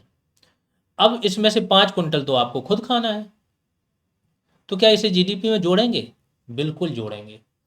क्योंकि अगर गेहूं की जगह आप कोई ऐसी फसल उगाते, कपास उगाते या चाय उगाते, तो क्या पूरी खाते, आप बेच देते, बेच के आपके पास पैसा आता और आप 5 कुंटल गेहूं खरीदते ही खरीदते। तो आपका जो निजी उपभोग है वो भी जीडीपी में जुड़ता है, स्वयं उपभोग के लिए किया गया उत्पादन। ब्रोकर्स का कमीशन, जो मैंने बोला कि कोई अगर पुरानी वस्तु आपकी बिकवा रहा है, मकान दिलवा रहा है, मकान पुराना बिकवा रहा है, तो जो ब्रोकर होता है उसका कमीशन जुड़ता है, क्योंकि उसने सेवाएं दी हैं, उसी साल में दी हैं और वो कमाया। सैनिक और सुरक्षा सेवाओं पर व्यय भी आपका जीडीपी में जुड़ता है। सरकार द्वारा जनता को प्रदान की गई निःशुल्क सेवाएं, वो भी जीडीपी में जुड़ती हैं, क्योंकि सरकार ने तो वो पैसा कमाया है ना, सरकार ने पैसा कमाया है कहीं ना कहीं से, और उस पैसे को जनता को उसने दिया है, तो वो जुड़ेगा। भविष्य जो आप प्रोविडेंट फंड में पैसा देते हो, वो आपकी आय है ना, वो भी जुड़ती हैं। ये सारी चीज़ें जीडीपी में जुड़ेंगी। अगला एक टर्म आता है जीडीपी डिफ्लेटर। इससे क्वेश्चन हाल के ही एग्जाम में आया था, छोटे एग्जाम में आया था, तो इम्पोर्टेंट है। हिंदी में से बोलते हैं जीडीपी अस्फीतक। क्या होता है? मौद्रिक या चालू मूल्य पर जीडीपी। सपोज करो चालू मूल्य पर जीडीपी हमेशा ज़्यादा होती है, क्योंकि इसमें क्या हो जाता है, आपका जो इन्फ्लेशन, महंगाई, वो शामिल होती है ना। कोई वस्तु का दाम आप लोगों को पता ही होगा, मिल्क से ले लो। मिल्क एक टाइम पे 20 रुपए का आता था हाफ के जी, है। इस टाइम पे अगर आप देखो तो 34 का आ रहा है। तो ये पिछले 3 या 4 साल में ही हुआ है, 5 साल में ज़्यादा है ज़्यादा। तो 5 साल में उतने ही मिल्क की कीमत 14 रुपये बढ़ गई है। वर्तमान में अगर 10 वो बनी यूनिटें तो 140 रुपये मूल्य होने हैं। 14 रुपये 140 एक्स्ट्रा मूल्य होने हैं, उसकी बात हो। इस पे जो मूल्य थे उससे 140 रुपये आपके बढ़ गए। ठीक है, तो अब समझ लो कि इसको वर्तमान में अगर उसी चीज का जीडीपी उतना ही उत्पादन हुआ है, लेकिन महंगाई की वजह से वो जीडीपी ज्यादा दिख रही। इसी जो महंगाई का प्रभाव है, इसे कम करने के लिए हम क्या करते हैं, जीडीपी डिफ्लेटर का प्रयोग करते हैं। मौद्रिक मूल्य पर या चालू मूल्य पर जीडीपी अपॉन वास्तविक या स्थिर मूल्य पर जीडीपी, यानी कि आधार वर्ष पर जीडीपी। अभी बताऊंगा आधार वर्ष क्या होता है। ठीक है, और इंटू 100 कर देते हैं तो ये क्या निकलता है, जीडीपी डिफ्लेटर। अब इस डिफ्लेटर का प्रयोग सपोज करो ये आ गया 1.25 या जो भी आ गया 120 जो भी। तो इस डिफ्लेटर का प्रयोग हम करते हैं कि अगर हमारे पास चालू मूल्य पर जीडीपी के आंकड़े हैं तो इससे हम गुणा करेंगे तो हमारे पास क्या आ जाएगा, वास्तविक मूल्य पर जीडीपी। वास्तविक मूल्य पर जीडीपी है तो हम इसका यूज करेंगे और चालू मूल्य पर निकालेंगे, बस इतना अंतर है। 1996 से जीडीपी अस्फीतक या डिफ्लेटर को त्रैमासिक मतलब 3 माह पर प्रकाशित किया जाता था। आगे चल के क्लास में इस पे अस्फीतक पे ना लाइव में एक कैलकुलेशन करा दूंगा। आज की क्लास ज़्यादा लंबी हो रही थी इसलिए लिया नहीं। कुछ आंकड़े लूंगा पिछले साल की 2010 की या 11-12 की जीडीपी के, कुछ वस्तुओं के मूल्यों का, वर्तमान के लूंगा, फिर इसको निकाल के करूंगा जैसे ही समय मिलेगा आगे चल के, तो आपको और अच्छा समझ में आ जाए। अभी तो केवल इसका फॉर्मूला याद रखो कि चालू कीमतों पर अपॉन आधार वर्ष पर या स्थिर मूल्य पर इंटू 100। अस्फीतक है क्या?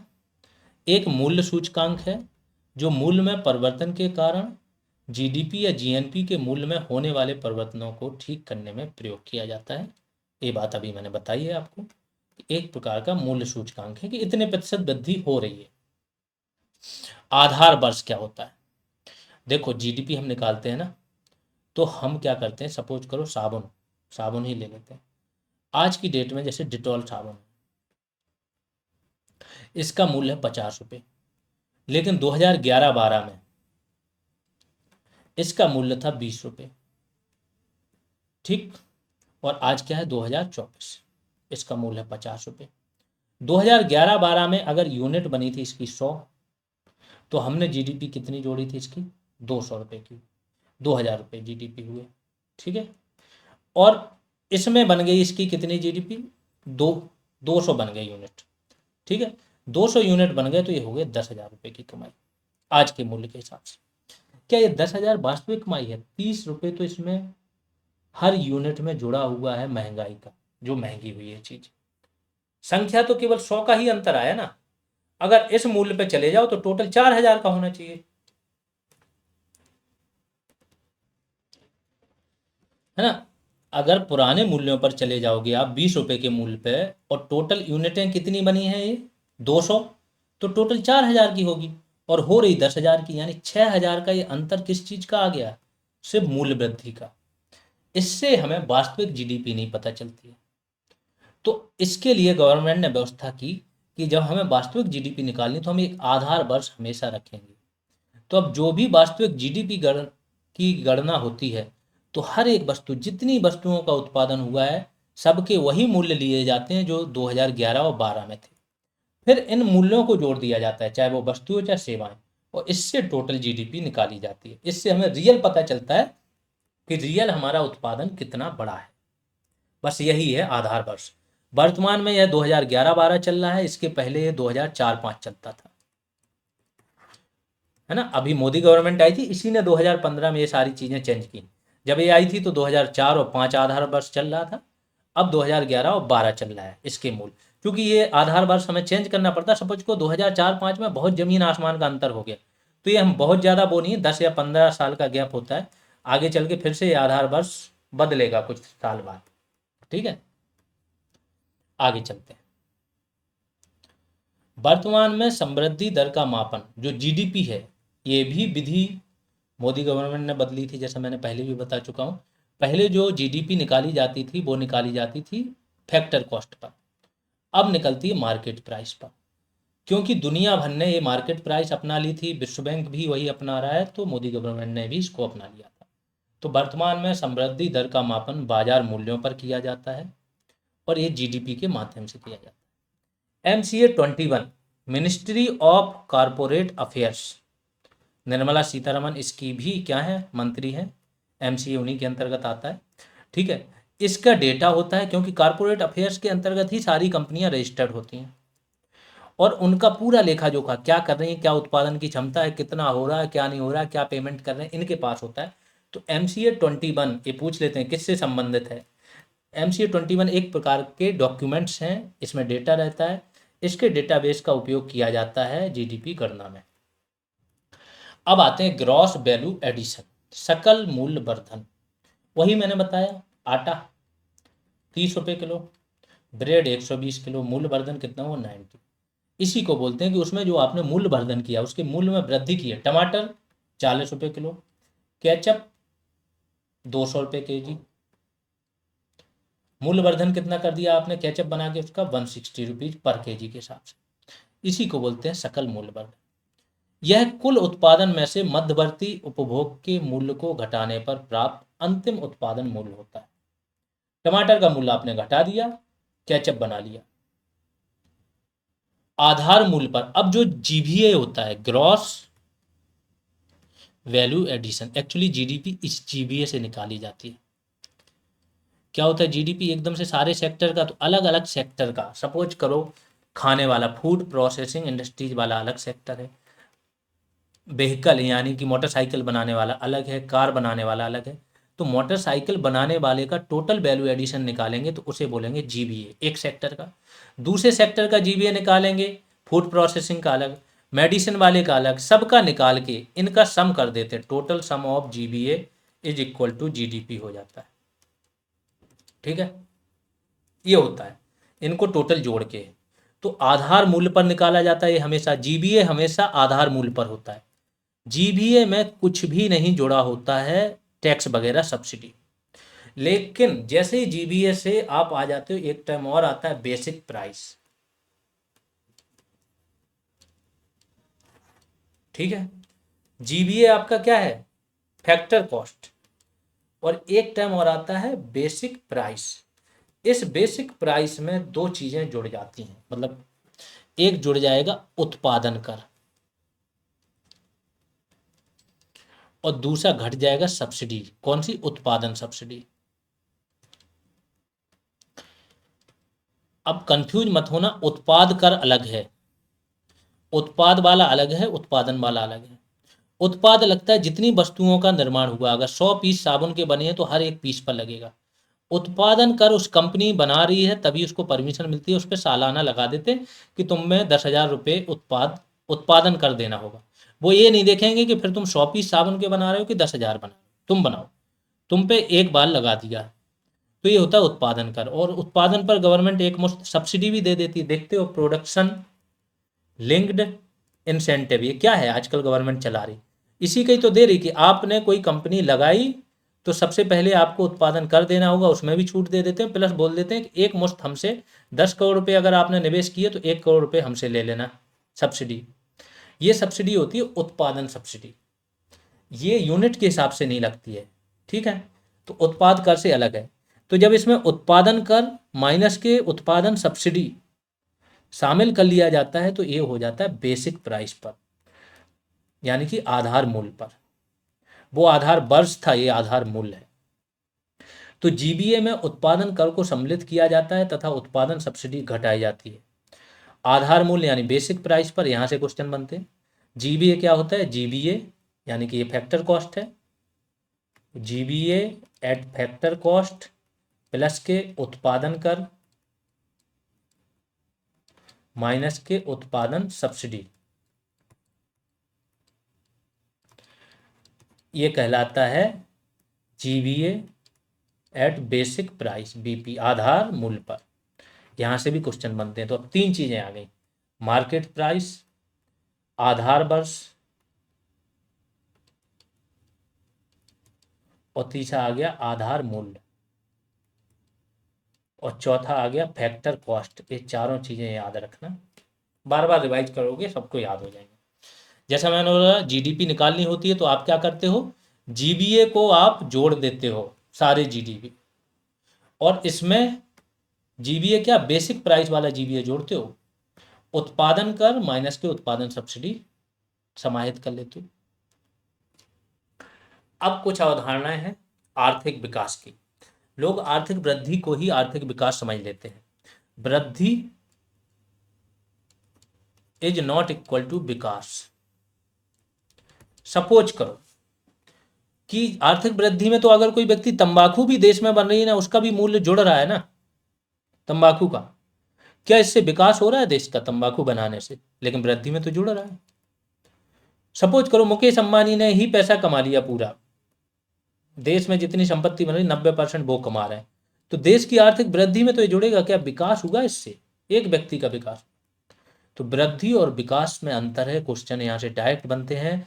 आर्थिक वृद्धि क्या होता है? जब देश की जीडीपी में वृद्धि हो तो आर्थिक वृद्धि है, लेकिन जीडीपी में वृद्धि के साथ साथ कल्याण स्तर, लोगों के कल्याण स्तर में वृद्धि हो, संरचनाओं में वृद्धि हो, संरचनात्मक परिवर्तन आए तो उसे बोलते हैं आर्थिक विकास। तो आर्थिक वृद्धि प्लस लोगों के कल्याण स्तर में सुधार, है ना। आगे चलते हैं। ग्रीन जीडीपी, ग्रीन लगा है मतलब पर्यावरण को आप क्या करोगे, शामिल करोगे। तो जब भी आप देखते होगे कि कोई भी चीज बनती है उसको पर्यावरण को हानि पहुंचती है, कंपनी लगाई पेड़ काट दोगे आप, मिट्टी को पॉल्यूशन फैलाओगे, आपने पानी बहुत चाहिए होता है धोना साफ सफाई के लिए यूज करने के लिए, पानी को भी हानि पहुंचा दी, केमिकल्स यूज कर रहे हो, गैसें निकल रही, ये सब। तो पर्यावरण को आपकी वजह से जो हानि पहुंच रही है, जो आप उत्पादन कर रहे हो उससे, उसका एक मूल्य तो होता होगा ना। उस मूल्य को जब हम घटा देते हैं जीडीपी में से तो क्या निकलती है, ग्रीन जीडीपी। उत्पादित वस्तुओं एवं सेवाओं के अंतिम मूल्यों में से पर्यावरणीय निम्नीकरण या अवनयन की लागत को घटाने पर प्राप्त जीडीपी। उत्पादन के साधन बहुत इंपॉर्टेंट है, क्योंकि आपके में एक निवेश करके भी टॉपिक है, इसलिए मैंने इसको यहां डाल दिया कि यहीं से आपकी समझ बन जानी चाहिए। जैसे मैंने बोला दो ही चीजें उत्पादित हो रही हैं, एक वस्तु एक सेवा, ऐसे इन चार चीजों को रट लेना। केवल चार साधन होते हैं, इन्हीं से ही सारी चीजें उत्पादित होती हैं। चार ही चीजें चाहिए होती हैं, भूमि चाहिए, श्रम चाहिए, पूंजी चाहिए, उद्यमिता चाहिए। भूमि से क्या होगा, जहां पर आप फैक्ट्री लगाओगे। अब आपके पास खुद की भूमि नहीं है तो आप किराए पर लोगे, तो भूमि से क्या मिलता है, किराया। श्रम चाहिए, लेबर नौकरी कर रहा है तो उसका वेतन देना पड़ेगा। पूंजी चाहिए तो उस पर आपको क्या होगा, पूंजी चाहिए कहीं से उठाओगे तो आपको क्या मिलेगा, ब्याज। उठाओगे तो देना पड़ेगा, किसी को दोगे तो आपको ब्याज मिलेगा। उद्यमिता क्या होती है, जो उद्यमी होता है जिसने फैक्ट्री लगाई, फाइनली इसको उद्यमिता का लाभ मिलता है, लाभांश मिलता है। तो ये चार चीजें ही होती हैं, भूमि, श्रम, पूंजी, उद्यमिता। इन्हीं से ही, इन्हीं को बोलते हैं कारक, फैक्टर्स, जिसको हम बोलते हैं ना factor cost per. Factor cost per, FC पर कोई चीज निकालते हैं तो वो ये चारों फैक्टर है, इन्हीं की कॉस्ट पर ही निकाली जाती है कोई वैल्यू। इसको याद कर लेना। अब दो टर्म आते हैं, एक खुली अर्थव्यवस्था, एक बंद अर्थव्यवस्था। पहले बंद समझ लो, खुली अपने आप समझ जाओ। ऐसे देश जिनके विश्व के अन्य देशों के साथ आर्थिक लेन देन नहीं है, एक्सपोर्ट इंपोर्ट नहीं है, उन्हें बोलते हैं बंद अर्थव्यवस्था। क्या ऐसा पॉसिबल है आज की डेट में? एक कोई देश है उसके पास सारी चीजें तो नहीं हो सकती ना। अगर भारत है उसको सौर ऊर्जा पर शिफ्ट होना है, भारत के पास लिथियम नहीं है, बनाने वाली टेक्नोलॉजी, सोलर सेल बनाने वाली टेक्नोलॉजी नहीं है। लेकिन भारत को अगर ये सोलर ऊर्जा मिल जाती है तो यहाँ पे प्रदूषण कम होगा, कंपनियों को बिजली मिलेगी और भारत क्या मोबाइल जरूर बना सकता है। इस मोबाइल को शायद उस देश को जरूरत हो जो इन्हें सोलर पैनल दे रहा हो। तो सारे देश एक दूसरे पर डिपेंडेंट हैं किसी न किसी चीज से। जो देश ये सोच कर बैठे हैं कि हमें कोई जरूरत नहीं, हमारे यहाँ फसल हो रही, खा लेंगे पी लेंगे, तो अफगानिस्तान की तरह आप रह तो सकते हो आदि मानव काल में, है ना, ना पक्के मकान है ना सुविधाएं, उनको कोई नहीं चाहिए, उन्हें जरूरत भी नहीं है। उन्हें क्योंकि जरूरत इसलिए नहीं क्योंकि उन्होंने सुविधाओं को अभी भोगा ही नहीं है, तो उन्हें पता ही नहीं है कि एसी में रहने में क्या फायदा मिलता है ना, ये सारी चीजें। तो हर देश को आज की डेट में पॉसिबल नहीं है कि कोई एक देश हो जिसका अन्य देशों से बिल्कुल भी लेन देन ना हो। तो अगर आज की परिभाषा में जाओ तो जिसके बहुत कम लेन देन है, जैसे नॉर्थ कोरिया, ये बंद अर्थव्यवस्था है, ठीक है। और भारत क्या है, अब खुली हो गई। पहले भारत 1991 के पहले क्या थी, बंद थी। तो ऐसी अर्थव्यवस्था जिसके विश्व के अन्य देशों के साथ आर्थिक संबंध होते हैं, वो क्या है, खुली अर्थव्यवस्था होती है। आगे चलते हैं, अन्य तथ्य जान लेते हैं। आर्थिक विकास के प्रमुख कारक क्या क्या हैं। पूंजी का संचय होना चाहिए, तभी तो निवेश करोगे। किसमें करोगे, पूंजीगत वस्तुओं में। पूंजीगत वस्तु, निवेश का अभी इसलिए टर्म बता रहे हैं आपके में, निवेश भी है टॉपिक, तो समझो यहीं से। पूंजीगत वस्तुएं क्या कहलाती, मशीन है, सीधी बात है, मशीन है, फैक्ट्री जिससे उत्पादन हो। तकनीक सुधार, जनसंख्या में परिवर्तन बहुत इंपॉर्टेंट है। जनसंख्या सबसे बड़ी कमाई होती है व्यक्ति की, जनसंख्या है, और इसे आपने क्या किया, स्वास्थ्य और शिक्षा, ये बेसिक है, ये दे दिया, और बाद में दे दिया स्किल। ये जनता आपको इतने आगे ले जाएगी, भारत इसलिए तो उड़ रहा है हवा में, क्योंकि इसकी जनता, इसको स्किल दे दो, कुछ ना कुछ बनाएगी, कुछ बनाएगी तो उससे पैसा अर्जित करेगी, ठीक है। तो जनसंख्या में परिवर्तन, खासतौर से युवा जनसंख्या होनी चाहिए, और इसके स्वरूप में भी परिवर्तन चाहिए, यही वाला स्वरूप में शिक्षा, स्वास्थ्य, स्किल। विशेषीकृत क्रियाएं तथा गतिविधियों में श्रम विभाजन, अलग अलग गतिविधियों में श्रम विभाजन, जैसे मोबाइल में है, मोबाइल में असेंबली यूनिट है, तो क्या लगता है हर जगह इंजीनियर है, मजदूर है वहाँ पे, लेकिन उनको आता है इसमें कहाँ बोल्ट लगाना, कहाँ क्या चीज़ असेंबल करनी, क्या करना है। तो ये विशेषीकृत क्रियाओं में या गतिविधियों में श्रम विभाजन होना जरूरी है। अब कुछ पूछा जाता है क्वेश्चन कि अल्प विकसित अर्थव्यवस्थाओं की या विकासशील अर्थव्यवस्थाओं की कुछ विशेषताएं बताओ। तो क्या है, प्रति व्यक्ति आय यहाँ पर निम्न होती है, एक पूरा कुचक होता है, निवेश वाले उसमें समझाएंगे कि सबसे पहले आपकी आय निम्न है, आय निम्न है तो आप निवेश निम्न करोगे, निवेश निम्न करोगे तो उत्पादन निम्न होगा, उत्पादन के साथ साथ नौकरियां भी आप कम दोगे, नौकरियां कम दोगे आप, और उत्पादन भी निम्न हो रहा है तो लोगों की क्रय शक्ति कम रहेगी, क्योंकि वो कमा ही नहीं रहे ना। क्रय शक्ति कम रहेगी तो वो ज़्यादा खर्च नहीं कर सकते खरीदने के लिए, तो मांग क्या होगी, मांग भी आपकी कम होगी। जब आपकी मांग भी कम है तो यहाँ पर ऑब्वियस है, मांग कहीं पर कम है वस्तुओं सेवाओं की, तो क्या हो जाएगा, निवेश भी कम होगा। कौन फैक्ट्री डालेगा जिसकी डिमांड ही नहीं है, निवेश कम है तो फिर से वही कुचक्र, कम आए। ये पूरा साइकिल होता है जिसमें फंसे रहते हैं विकासशील या अल्प विकसित देश। पूंजी निर्माण की निम्न दर रहती है, निम्न निवेश रहता है। एक टर्म आया था हिंदू वृद्धि दर, पूछ लिया जाता है कि हिंदू वृद्धि दर किससे, लोग बोलेंगे जनसंख्या वृद्धि दर से। ये वो एक व्यक्ति थे राजकृष्ण, इकोनॉमिस्ट थे, अमेरिका में भाषण दे रहे थे। इन्होंने बोला बोला हमारी एक परंपरा रही है सनातन की, हिंदुओं की, ये बहुत ज़्यादा चीज़ों को ना इकट्ठा करने में विश्वास नहीं करते हैं, जो अपरिग्रह होता है ना उसका पालन करते हैं, जो बौद्ध धर्म में बहुत ज़्यादा मोह माया में भी नहीं पड़ते हैं कि बहुत पैसा है उनके पास, बस नॉर्मल चीज़ें होंगी ना, घर मकान खाने लायक, तो वो रहते हैं। जब हर व्यक्ति इसी तरीके की मानसिकता से ग्रस्त है तो क्या करेगा, वृद्धि दर तो होगी लेकिन बड़ी सीमित होती है। तो इन्होंने इस टर्म का उपयोग किया था जीडीपी के संबंध में कि भारत की जीडीपी इस समय पे एक स्थिर थी, 3 से 3.5% ही रहती थी। तो इस पे क्वेश्चन हुआ था तो उसने इन टर्म का यूज किया था कि लोगों को विकास तो चाहिए बट उतना ही चाहिए जितनी जरूरत है, बहुत ज्यादा मोह माया में नहीं पड़ते कि बहुत आ जाए, ये भी आ जाए, इसका भी आ जाए, उसका भी आ जाए, ठीक है। तो इस शब्द का प्रयोग जो राष्ट्रीय आय या जीडीपी से संबंधित है, यही पूछ लेते हैं कि हिंदू वृद्धि दर किससे संबंधित। इनके अनुसार हिंदू परंपरा में विकास को प्रश्रय नहीं दिया जाता है, अतः भारतीय जीडीपी वृद्धि दर कई वर्षों से 3.5% के आसपास ही बनी रही। आगे चलते हैं, अर्थव्यवस्था से संबंधित वर्तमान आंकड़े समझ लेते हैं। 1 फरवरी को आपका बजट आएगा, नई आर्थिक समीक्षा आएगी, तो फिर से नई क्लास में भी ये आंकड़े आ जाएंगे। अभी आपको एक अनुमान लगाने के लिए बहुत जरूरी है कि देश कहाँ पे खड़ा है, क्या हमारी जीडीपी है, कैसे वर्क कर रहा है। तो केंद्रीय बजट था 2024-25 का, बजट के एक दिन पहले आर्थिक समीक्षा आती है, तो जो आपका 1 फरवरी को आएगा उसके पहले 31 जनवरी को ये बजट आ जाएगा, मतलब आर्थिक समीक्षा आ जाएगी, उसमें सारे नए आंकड़े होंगे। कुल बजट ये वाला था 48.21 लाख करोड़ का था। राजकोषीय घाटा, घाटा राजकोषीय घाटा उसे कहते हैं जो गवर्नमेंट लोन लेती है, ठीक है। बजट तो बराबर होता है, जितना आय होगी सरकार की उतना ही वो व्यय करेगा। आय में सरकार की जो राजस्व से आय है, जो भी उसने कमाई है, कमाई तो होती है, प्लस लोन शामिल होता है जो वो विदेशों से या देश के अंदर से लोन लेता है। तो आय और व्यय बराबर होते हैं सरकार के, लेकिन आय में लोन शामिल होता है, यही जो लोन शामिल होता है यही कहलाता है राजकोषीय घाटा। और ये कितना शामिल है? 48 लाख करोड़ में से 16.13 लाख करोड़, ठीक है, ये शामिल है। 30% लोन है, 33%, 33% तो लोन से पैसा आ रहा है जो देश का बजट है। 4.9% ऑफ जीडीपी है, ये बजट का नहीं है। जीडीपी जो हमारी 3.89 लाख करोड़ की है इस टाइम पे, ट्रिलियन डॉलर, 3.89 ट्रिलियन डॉलर की, लाख करोड़ नहीं, ट्रिलियन डॉलर की। तो इसमें से इसका 4.9% तो केवल हमारा घाटा है जो हम लोन ले रहे हैं। राजस्व घाटा क्या है? 5.8 लाख करोड़।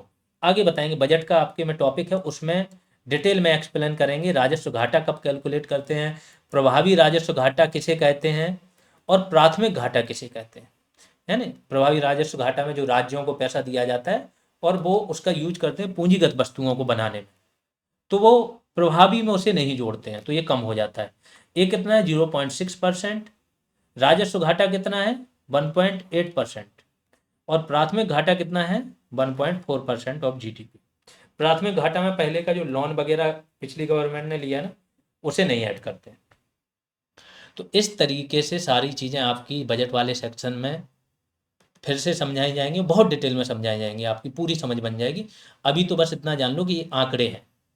शीर्ष 3 कर राजस्व किस किस चीज़ से मिलते हैं? एक आयकर, इनकम टैक्स, कौन सा? पर्सनल इनकम टैक्स है ये जो आप देते हो। 2 टाइप के इनकम टैक्स होते हैं, एक कंपनियों के होते हैं तो कॉर्पोरेट इनकम टैक्स बोलता है, जो कंपनियों की साल भर की कमाई होती है उस पर लगता है। दूसरा होता है पर्सनल इनकम टैक्स, जो आपकी खुद की कमाई होती है वो देनी होती है। और तीसरा जीएसटी, सब लोग जान ही रहे। तो पहले नंबर पर है आयकर, दूसरे पे है वस्तु एवं सेवा कर, और तीसरे पे है निगम कर। आज की डेट में अगर है तो मेरा अनुमान है अब जीएसटी पहले पे पहुंच गया होगा, इस वर्ष का जो आएगा ना उसमें देखना डेटा में। जीडीपी से संबंधित कुछ आंकड़े 2023-24 के लेटेस्ट हैं। 2024 में वास्तविक वृद्धि दर कितनी थी? 8.2% थी। क्यों थी इतनी ज़्यादा, क्यों थी 2024 में? क्योंकि उसके पहले कोविड का बहुत ज़्यादा प्रभाव रहा था, तो वृद्धि दर पिछले वर्ष से मापी जाती है। पिछले वर्ष जो उत्पादन हुआ ना उससे कितनी वृद्धि हुई, तो पिछले वर्ष कम था इसलिए यहाँ वृद्धि ज़्यादा दिख रही। 2024-25 में 6.5 से 7% का अनुमान था, लेकिन अब ये और कम हो गया, 6 के नीचे रहेगी वृद्धि दर। हालिया अनुमान ये कहते हैं, जैसा मैंने बोला ये अपडेट कर दी जाएगी चीज़ें बजट आने पर। चालू खाते का घाटा, चालू खाता क्या होता है? जिसमें हम वस्तुओं का क्या करते हैं? व्यापार करते हैं, ये होता है चालू खाता। दूसरा अदृश्य खाता एक और होता है, ये बात करेंगे जब एक्सपोर्ट इंपोर्ट का आपका है खाता टॉपिक, उसमें पूरा डिटेल में बात करेंगे। अभी तो देखो कि वस्तु वाले में भारत का घाटा रहता है, क्योंकि भारत क्या करता है? इंपोर्ट ज़्यादा करता है, एक्सपोर्ट कम करता है। भारत का घाटा तो जो 120 बिलियन डॉलर भेज देते हैं ना भारतीय जो दुनिया में रहते हैं कमा के, उससे कवर होता है, प्लस जो सेवाएं हैं भारत की उससे कवर होता है, नहीं तो ये कवर ही ना हो, ठीक है। 0.7% ऑफ जीडीपी है। भारत की जीडीपी देख लेते हैं। 1993 में 288 बिलियन डॉलर थी, 2023 में 3.6 ट्रिलियन डॉलर हो गई। इतनी ग्रो कर ली है भारत ने। नवंबर 2024 के आंकड़े हैं, फोर्ब्स के हैं, विश्व की 5 बड़ी अर्थव्यवस्थाएं, यहां से आपको पता चल जाएगा क्या है। यूएसए है 29.17 ट्रिलियन डॉलर, यूएसए की इकोनॉमी, और ये चालू कीमतों पर है। चीन 18.27 trillion dollar, Germany 4.71 trillion dollar, Japan 4.07 trillion dollar, और भारत 3.89 ट्रिलियन डॉलर। ये है भारत की इकोनॉमी। प्रति व्यक्ति आय देख लो तो अमेरिका की 86.6 हजार, 86.6 हजार डॉलर, ये अमेरिका की एक व्यक्ति प्रति व्यक्ति की आय है। प्रति व्यक्ति आय कैसे निकालते हैं? राष्ट्रीय आय अपॉन कुल जनसंख्या, तो ये निकल जाती है, हर व्यक्ति की आय ये होती है, ऐसे निकालते हैं। अब राष्ट्रीय आय क्या होती है? एनएनपीएफसी, अभी बताया डिटेल में, अपॉन कुल जनसंख्या कर देंगे तो ये निकल जाएगा। चीन की 12.97 हजार डॉलर और भारत की 2.7 हजार डॉलर। चीन से भारत 1/6 भी पोजीशन पे है, 6 से भाग दे दो हर चीज में। चाहे यहाँ पे देख लो आप, 18 है, यहाँ पर 4 के लगभग है ना। लेकिन एक और होता है परचेजिंग पावर पैरिटी, पीपीपी। ये मूल्य होता है जैसे आईएमएफ वगैरह मानता है। ये मूल्य क्या होता है कि सपोज करो $1 में, $1 का मूल्य है इस टाइम 80 रुपये, ठीक। तो भारत में कोई चीज 20 रुपए की आ रही है, तो अमेरिका में क्या $1 में वो 4 मिल जाएगी? ऐसा नहीं है। वास्तविक मूल्य जिससे डॉलर से खरीदी जाए वो अगर है आपका 18 से 19 रुपए के आसपास, मीन्स 18-19 रुपए में जो चीज यहाँ पर मिल जाएगी वो वहां पर $1 में मिलेगी अमेरिका में। ये वास्तविक मूल्य चल रहा है, इसे बोलते हैं क्रय शक्ति समता, परचेजिंग पावर पैरिटी। इस आधार पर अगर निकालो जीडीपी तो भारत तीसरे नंबर पे है और चीन पहले पर है, और यही वास्तविक होता है। इसीलिए अमेरिका घबराया हुआ है। पीपीपी में चीन काफी आगे निकल गया यूएसए से, और भारत भी एकदम तूफान की तरह पीछे लगा पड़ा है। ठीक है, ये है कहानी। आगे बताएंगे, आगे के टॉपिक्स में अभी बहुत सारा है, एक्सपोर्ट इंपोर्ट वहाँ पे बात होगी, निवेश में बात होगी, तो सब चीज़ें समझ। 2024 में वर्तमान मूल्यों पर जीडीपी में विभिन्न क्षेत्रों की हिस्सेदारी देख लो। डायरेक्ट डेटा है, कृषि क्षेत्र कितना है? 17.7% हिस्सेदारी है, उद्योग की 27.6% और सेवा क्षेत्र की 54.7%। सेवा क्षेत्र सबसे ज्यादा जीडीपी में योगदान देता है। जबकि अगर रोजगार में बात करो तो 45% लोग यहाँ पर हैं, उद्योग क्षेत्र में आपके 30 से 35% है, 30%, और यहाँ पर कम है 22 से 24%। ये कहानी है, ठीक है। तो ये सबका योगदान है अलग अलग क्षेत्रों का। जबकि अगर विकसित देशों की बात करो तो अमेरिका में 4 से 5% तक ही कृषि का योगदान होता है। प्राथमिक क्षेत्र में क्या आता है? कृषि और mining, agriculture and allied sector आ जाता है। उद्योग क्षेत्र सेकेंडरी है और टर्शियरी है आपका सेवा क्षेत्र। अगर राजस्व की बात करो, जो देश का बजट होता है उसमें जो कमाई होती है, तो सकल राजस्व का 55% आता है प्रत्यक्ष करों से। प्रत्यक्ष कर मैंने बता दिया, आप पर लगाया और आप ही पे करेंगे, जैसे इनकम टैक्स है। और अप्रत्यक्ष कर से आता है 45%। 2023 में भारत विश्व का शीर्ष प्रेषण प्राप्त करता देश रहा। क्या होता है प्रेषण? एक यूपीपीसीएस में आया था इस बार का क्वेश्चन, ठीक है, मैचिंग में आया था। जो रिमिटेंस, जो भारतीय विदेशों में रह रहे हैं वो कुछ कमा रहे हैं, कमा के वो अपने देश अपने घर में भेजते हैं, घर के लोगों को। जब वो भेजते हैं तो उसी देश की मुद्रा में भेजते हैं ना, तो हमारे पास विदेशी मुद्रा आ जाती है और सरकार वो मुद्रा रख के उनके घर वालों को क्या है, रुपए दे देती है कि लो खाओ खेलो। ये कहानी है। ऐसे करके अब जो देश के लोग हैं वो $120 बिलियन पिछले साल इन्होंने भेजे, हर साल ये बढ़ते हैं। इसलिए तो भारत पीछे, यही तो $120 बिलियन है जो देश को चला रहा है, नहीं तो पाकिस्तान जैसी दशा हो जाए हमारी। पाकिस्तान में क्या है, इनका फॉरेन जो करेंसी वो हमेशा खत्म होता रहता है, क्योंकि इनके रिमिटांसेज बहुत कम है ना। हमारे ये हैं तो इन्हीं की दम पे, तभी तो मोदी गवर्नमेंट सबसे ज्यादा जोर किसका देती है? H1B1 वीजा, ठीक है। H1B1 वीजा दो, अमेरिका से बोलती है कि हमारे यहाँ के लोगों को अपने यहाँ वीजा दो, नौकरी करने दो, जब ये कमाएंगे तभी तो भेजेंगे, तभी तो हम छाती चौड़ी करके तुम्हारे सामने खड़े होंगे कि हमारे $700 बिलियन के हमारे फॉरेक्स रिजर्व हैं। अब ये कम हो गया, अभी 637 हो गए 2 महीने के अंदर, है ना। अब सरकार थोड़ा सोने में भी वो भी बताऊंगा कि फॉरेक्स रिजर्व रखने चाहिए, कितने रखने चाहिए, घाटा भी होता है फायदा भी होता है, क्यों दुनिया भर के देश सोने में रख रहे हैं, खास तौर से ब्रिक्स कंट्रीज, इसको एक्सप्लेन करूंगा, ठीक है। अब आते हैं मौजूदा कीमतों पर जीडीपी में हिस्सेदारी। निर्यात क्षेत्र की हिस्सेदारी है 21.9%, मतलब जितना वस्तु और सेवाओं का उत्पादन होता है उसका 21.9% हम क्या कर देते हैं, निर्यात कर देते हैं। जो लोग खुद ही उपयोग कर डालते हैं वो है 60.3%, और जो निवेश में बचा के वो निवेश कर देते हैं वो है 30.8%। एक टाइम पे चीन में बचत और निवेश की दर थी 45 से 50% के आसपास, तभी तो चीन ने वो ग्रोथ की है। व्यक्ति जितना पैसा कमाता था उसके 45 से 50% बचाता था और पूरा निवेश करता था और नई फैक्ट्री कंपनी बनाता था, फिर कमाता था, फिर सेम साइकिल चलता। तब चीन ने पिछले 30 सालों में अमेरिका को पानी पिला दिया। अब आते हैं सकल घरेलू बचत। 2022-23 में 30.2%, मतलब टोटल अगर 100 रुपये कमाए तो 30.2% बचाए लोगों ने। इस बचत का उपयोग क्या होता है, लोग बैंकों में रखते हैं। कैसे पता चलता है कि बचत है, जब वो बैंकों में रखते हैं। और बैंक क्या करते हैं, आपको लगता है आपको 1 लाख 2 लाख का लोन दे दिया उससे उनका कुछ बिगड़ रहा है? बैंक अपने जो उनके पास पैसा है उसका 90% लोन देते हैं बड़ी बड़ी कंपनी, और ये कंपनी इन्वेस्ट करती है, इससे आर्थिक वृद्धि होती है।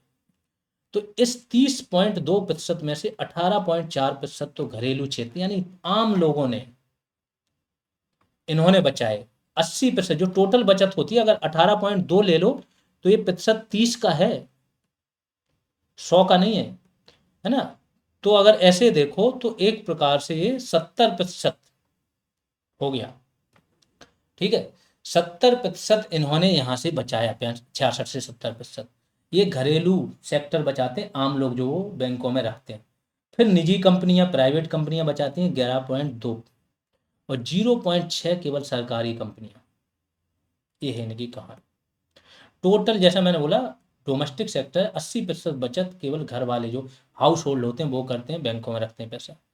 फिर कुछ निजी कंपनियां बना, 20% में निजी कंपनियां और सरकार दोनों आ जाते हैं, फिर आ जाते हैं। 4 अक्टूबर 2024 को भारत का विदेशी मुद्रा भंडार, जब ये रिपोर्ट जारी हुई, यानी 27 सितंबर का डेटा था, 4 अक्टूबर को जारी किया गया, 704 बिलियन डॉलर था। अब तो ये कम होकर 640 के आसपास चल रहा है। जून 2024 भारत का विदेशी ऋण कितना था, 682.3 बिलियन डॉलर। मीन जितने हमारे फॉरेक्स रिजर्व हैं उतना ही हमारा विदेशी ऋण है, ज़्यादा नहीं है। और ये 18 जीडीपी का 18.8% है। अमेरिका जैसे देश में 80-90% तक पहुंच गया। ठीक है, तो भारत इस मामले में सही है। जो भारत के एक्ट आए थे या जो बोला था कि हमें वो करना, उसमें रखा गया था कि विदेशी ऋण का अनुपात 20% के अंदर होना चाहिए, तो हम उसके अंदर हैं। विदेशी ऋण में किसकी हिस्सेदारी है, डॉलर 54.6%, रुपया, मतलब जितना टोटल ऋण है, अगर 100 रुपये का ऋण भारत ने विदेशी लिया है तो 54 रुपये डॉलर के फॉर्म में लिए हैं, वही चुकाने हैं डॉलर में। 31.2 रुपये इसे रुपये में चुकाने पड़ेंगे, और जापानी येन में चुकाने पड़ेंगे कितने, 5.4। ऐसे क्वेश्चन आता है कि भारत का विदेशी ऋण सबसे ज़्यादा किस मुद्रा में है, तो ये आपको पता होना चाहिए। भारत में प्रति व्यक्ति आय देख लेते हैं 2023-24 में क्या है। यह आंकड़े सांख्यिकी एवं कार्यक्रम कार्यान्वयन मंत्रालय, MoSPI, ministry of statistical and programme implementation, सांख्यिकी एवं कार्यक्रम कार्यान्वयन मंत्रालय, इसके तहत राष्ट्रीय सांख्यिकी कार्यालय, इसके तहत बनाया गया एनएसओ, नेशनल स्टैटिस्टिकल ऑफिस, इसके द्वारा जारी किए गए। चालू कीमतों पर प्रति व्यक्ति आय कितनी है, चालू कीमत वही आज का जो मूल्य है वो 1,85,854 आपकी आय है। क्या आपकी है इतनी वार्षिक? इस आय में जैसा मैंने बताया, जो राष्ट्रीय आय है, टोटल उत्पादन है राष्ट्रीय आय का, उसको डिवाइड जनसंख्या से कर देते हैं, तो अधिकतर क्या होता है इसमें करेक्ट नहीं पता चलता है। अंबानी की आय है कई अरबों डॉलर, 100 अरब डॉलर। अब उसको डिवाइड करें जनता में तो जनता में चला गया, मान लेंगे कि जनता का थोड़ी एक व्यक्ति का है। बट हाँ, देश तो आगे बढ़ रहा है। स्थिर कीमत जो 2011-12 है, इनके मूल्य पर अगर देखो, पर कैपिटा इनकम यानी कि यही प्रति व्यक्ति आय 1,04,550 रुपये। भारत की अर्थव्यवस्था के बारे में कुछ क्वेश्चन पूछे जाते हैं, किस टाइप की अर्थव्यवस्था है, आ जाते हैं ऑप्शन। तो श्रम अधिक वाली अर्थव्यवस्था है, श्रमिक बहुत हैं, काम कम है, फैक्ट्री कम है। भारतीय अर्थव्यवस्था की कुछ अन्य विशेषताएं जहां से क्वेश्चन बनते हैं, निम्न प्रति व्यक्ति आय है, निम्न वृद्धि दर है, जनसंख्या का भारी दबाव है और जनसंख्या वृद्धि दर भी अधिक है, गरीबी तथा बेरोजगारी है, कृषि पर अधिक निर्भरता है, तकनीकी कौशल की कमी है, साक्षरता दर निम्न है हालांकि अब बढ़ रही है, रूढ़िवादी और परंपरावादी समाज है जो मानता है कि महिलाओं को बाहर काम नहीं करना चाहिए। पहले खुद भी मानता था कि हमें भी बाहर विदेशों में नहीं जाना चाहिए, आराम से घर पे रहो। तो इस तरीके की थिंकिंग है। मिश्रित अर्थव्यवस्था है। मिश्रित अर्थव्यवस्था में गवर्नमेंट सेक्टर प्लस के प्राइवेट सेक्टर दोनों होते हैं। इस पर निवेश वाली चीज़ों में बात करेंगे कि कितने प्रकार की अर्थव्यवस्था। विकासशील अर्थव्यवस्था है जो धीमे धीमे तरक्की कर रही है। ये विशेषताएं क्वेश्चन पूछ लिया जाता है। अब मंडी सचिव बैच के बारे में जानकारी करते हो, बाद में एमसीक्यू देखेंगे। ये बैच ज्वाइन करने के लिए सबसे पहले आप जीएस रिवॉल्यूशन ये सर्च करेंगे प्ले स्टोर पर। प्ले स्टोर पर सर्च करेंगे, ऐप मिलेगा, उसको डाउनलोड कर लेंगे। डाउनलोड होने के बाद ऐप के अंदर जब ऐप ओपन करेंगे, या तो ऊपर ही कोर्स दिख जाएगा, नहीं दिखेगा तो एक स्टोर करके ऑप्शन आएगा, उस पर क्लिक करोगे, सारे कोर्सेज जो चल रहे हैं वो दिखेंगे। सबसे ऊपर दिखेगा आपको मंडी सचिव का बैच। वहां से आप क्या करेंगे, इसे डाउनलोड कर लेंगे। बैच मिल जाएगा, बैच पे क्लिक करोगे, वहीं से परचेज हो जाएगा। परचेज होने के बाद आपने क्या करना है कि स्लिप मिलेगी एक चैट सेक्शन में आपके, उस स्लिप को डाउनलोड करके नंबर पर भेज देना। किस पर? इस नंबर पर। और इसके बाद कल तक वेट कर लेना, टेलीग्राम ग्रुप में आपको जोड़ दिया जाएगा। उसी नंबर से जोड़ा जाएगा जिस नंबर से आप बैच परचेज करोगे, ये ध्यान रखना। बैच की लिंक आपको इस वीडियो के डिस्क्रिप्शन में मिल जाएगी, वीडियो के कमेंट सेक्शन में मिल जाएगी। कोई प्रॉब्लम आएगी तो इस नंबर पर व्हाट्सएप कर देना या इस नंबर पर कॉल कर लेना। बैच फीस, बैच फीस देखो 1500 मैंने बोला था, वही रखने का था। और रखना इसलिए, सपोज करो अगर हमने यहाँ 1000 रख दी या कम रख दी और फिर मैं बोलूँ कि 700 लोगों को एडमिशन देना है, क्या आपको ये बर्दाश्त होगा?